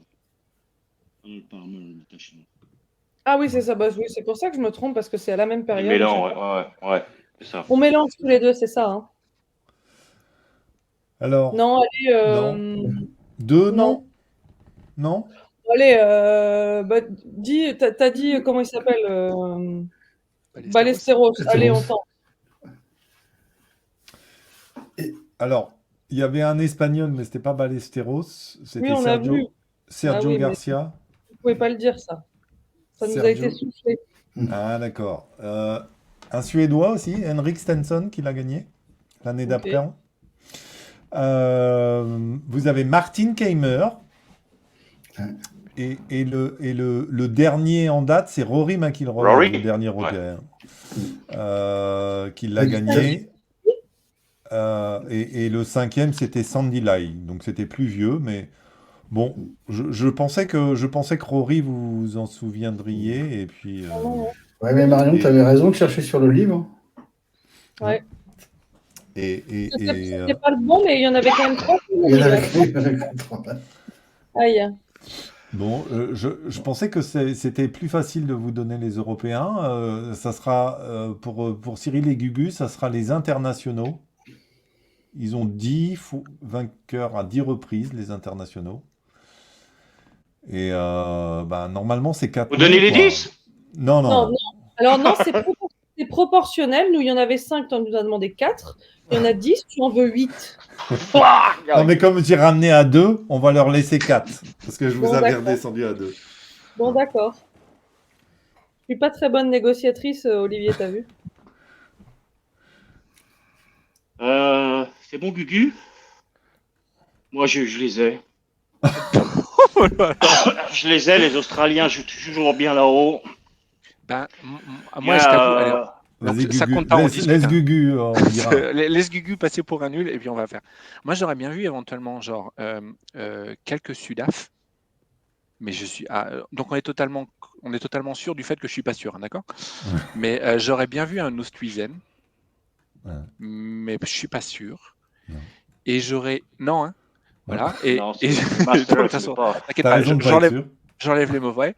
Ensuite, j'aurais bien vu éventuellement un Ernie Els, mais je suis pas sûr non plus. Voilà. donc voilà. Non, c'est pas le bon Sudaf. Ok. Ah ouais. Bon bah écoute, je te laisse faire et puis non, vas-y, continue, ouais. Hein ah bah non, Sudaf, c'était une bonne piste, mais je crois que c'est. Tu veux que je lise ceux qui ne l'ont pas gagné? Attends, Matsuyama, je crois qu'il l'a pas gagné. Exact. Non, vas-y, je te laisse. C'est très bon qu'il l'ait gagné d'ailleurs. Ce serait très bon que tu dises ah Matsuyama ne l'a pas gagné et malheureusement il l'a gagné. Oh, alors là ça ferait mal. Vas-y Cyril. Je te dis, moi, j'ai 2 Australiens en tête que je suis sûr, donc ça suffira. Il y a Cam Smith déjà qui gagne juste avant Scotty. 2022, il y a Jason Day qui l'a, je suis quasiment sûr. Alors l'année, je sais plus. Oui. Et puis, bah, Il en faut c'est- quatre. et, Il nous en faut quatre. et puis Scott, oui, oui, bien sûr, Adam Scott l'a eu aussi dans sa grosse période, peut-être 2013 enfin avant, je veux dire, même au Et il début nous des en années manque un, c'est 2000. ça maintenant? Mais, ben, parce qu'il en faut combien? 4. 4 internationaux? Ouais. Oh, bah, Pete Dye, c'est un tracé d'ailleurs pour la semaine prochaine. C'est Siwoo Kim, spécialiste Pete Dye. Siwoo Kim l'a gagné. Siwoo Kim, ouais. C'est vrai. Il est bien Ok. là cette semaine. Attention, la semaine prochaine, il risque de. Bon, ça, c'est plus pour les paris là. Il pourrait faire un très très beau. Et pour les fun, t'en as player. encore d'autres ou? Donc, Il est d'une telle aisance, c'est insolent. donc 4, c'est bon. Bon, player, c'est le 5e majeur. Je pense que ça fait comme les. C'est comme les. Ouais, Alors, il comme- faut. hormis là, vous avez le droit de réutiliser ceux qui ont déjà été dits, mais de 2000 à 2022, il y a eu 22 vainqueurs, puisqu'il n'y a pas eu l'édition 2020. Donc, à tour de rôle, vous me donnez chacun un vainqueur. Vous avez le droit d'utiliser les noms qui ont déjà été donnés. Merci. Sachant que ceux qui l'ont gagné plusieurs fois pendant cette période, s'il y en avait, comptent pour Autant de fois. autant C'est-à-dire de qu'on fois on qu'ils ont peut dire gagné. 3 fois Siwoo Kim, quoi, par exemple. Par exemple, s'il l'avait gagné 3 fois. Ok. Donc, un à tour de rôle. Donc, Marion, Olivier. Bon, bah, Ah bon. Rory, hein. On prend des risques. C'est ça. Donc, c'est bon. Je commence. Siwoo Kim. Bah ouais, j'allais dire, Gugu. Ah ouais, tactiquement, on est mieux d'utiliser ceux qui ont déjà été pris ou d'aller chercher le. Bah oui, parce que sinon, Ah, vous non. allez les utiliser. Ouais. C'est plus, Ok. évidemment, bah, c'est logique. Ok. À vous, Moi, en tout cas, je Marion, commence par ceux qui sont pas pris. Olivier. Gamer. Gamer, c'est bon. Gugu, Cyril. Bah, tant qu'on est sur les mêmes, Gugu, tu continues? Bah, Scott. Je fais ma liste des autres, moi. Ouais. Voilà. Enfin, j'essaye. Adam Scott, c'est bon. Donc, c'était 2004, Adam Scott, hein. Donc c'était bien avant. Il était tout jeune encore. Ouais. Chez Fleur. C'est sa première participation. Je crois que c'est l'un des rares joueurs à la première participation avec Niklos, autant pour moi, 74, où il gagne. C'est la première fois qu'un Wookie, qu'un mec qui se présente pour la première fois à l'événement l'emporte avec Niklos. Ah, Marion, Olivier. Chez Fleur. Non, parce que c'est jusque 2022. Ah, C'était tu pour as avoir, arrêté. c'était pour avoir Ouais. un nombre pair. Donc, Ah oui, pardon. Stenson. Stenson, c'est bon.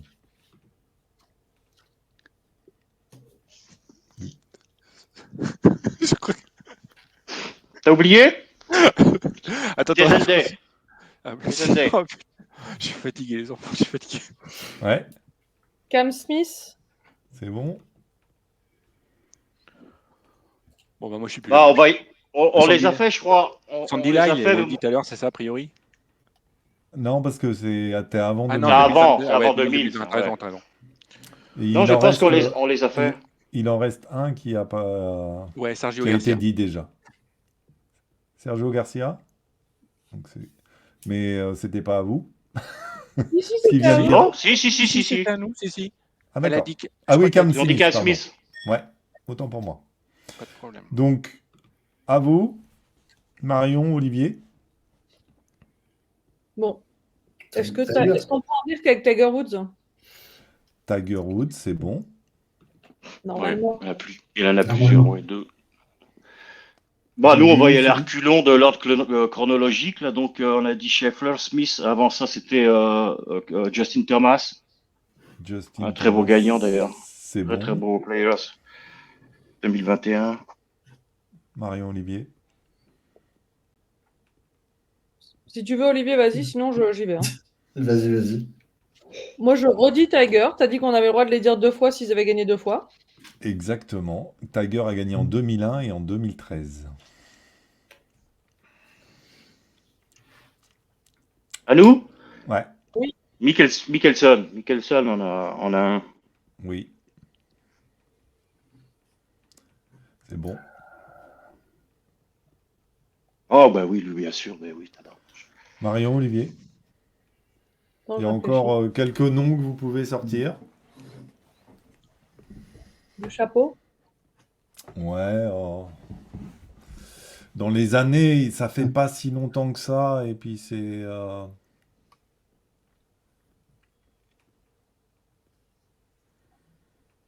fait moins de 10 ans.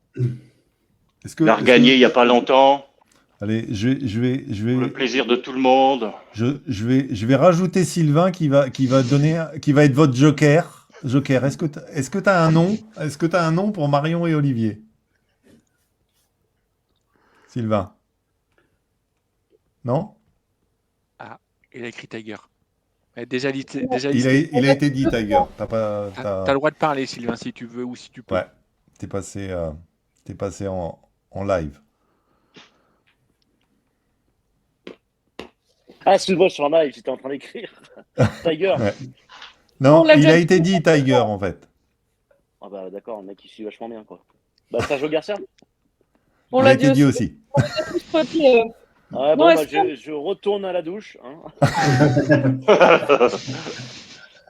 Olivier, est-ce qu'un mec comme Booba l'aurait gagné ou Non, Bubba Watson, non. Je crois pas. non? Ricky Fowler. Oui, Bien. voilà. Lui qui a Bien. gagné Merci. l'année dernière. Le Joker vous a aidé. Le Joker c'est a Cyril, compliqué quand même, hein. Gugu. Eh ben, moi, j'avais Ricky Fowler, fait que merci, Sylvain. On n'aurait pas Écoute, eu un- on n'aurait pas eu un DJ qui l'a gagné? non. Non plus. Non, mais parce que c'est des parcours de frappeurs, mais il y a des petits frappeurs, enfin des petits frappeurs, des pas frappeurs du tout qui ont gagné. Mais pas Chase Gravy, je te rassure, Gugu. Ni Jason Cochran. Gravy l'a pas gagné, mais des petits frappeurs qui placent la balle parce qu'il faut placer la balle. J'ai Kutch. On n'a pas d'asiatique qui l'a gagné du nom de. Oui, c'est pas le premier, si Wukim, merci. Ah bah, t'es bon, j'en aurai plusieurs.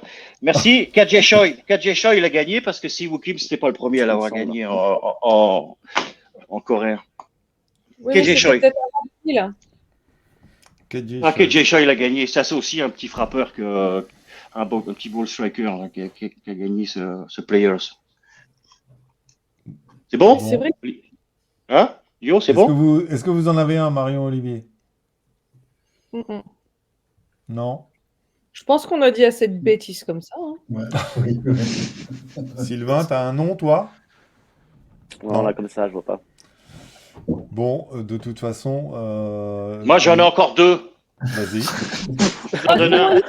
Mais je suis pas sûr. Je suis pas sûr. Mais je suis pas sûr parce que je pense Vas-y. que Kutch le gagne. Oui. Kutch le gagne 16 ou non, 15 peut-être, 2015, je sais plus. Non, 2015, c'était. Et Simpson.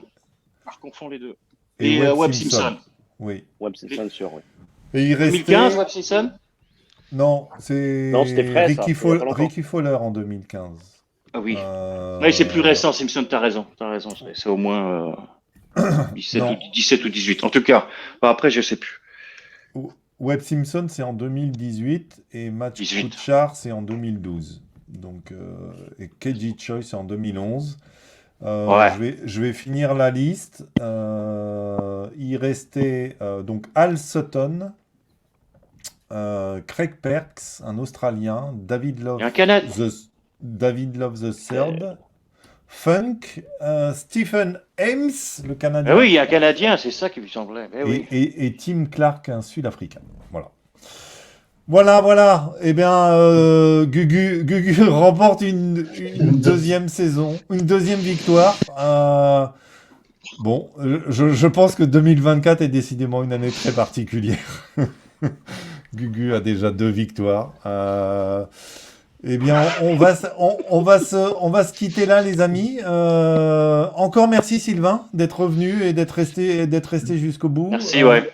Merci Marion, merci Olivier, merci Cyril, merci Guy. Merci à tous de votre écoute. Et puis, on vous donne rendez-vous le mois prochain, juste avant ou juste après, on ne sait pas encore, le Masters.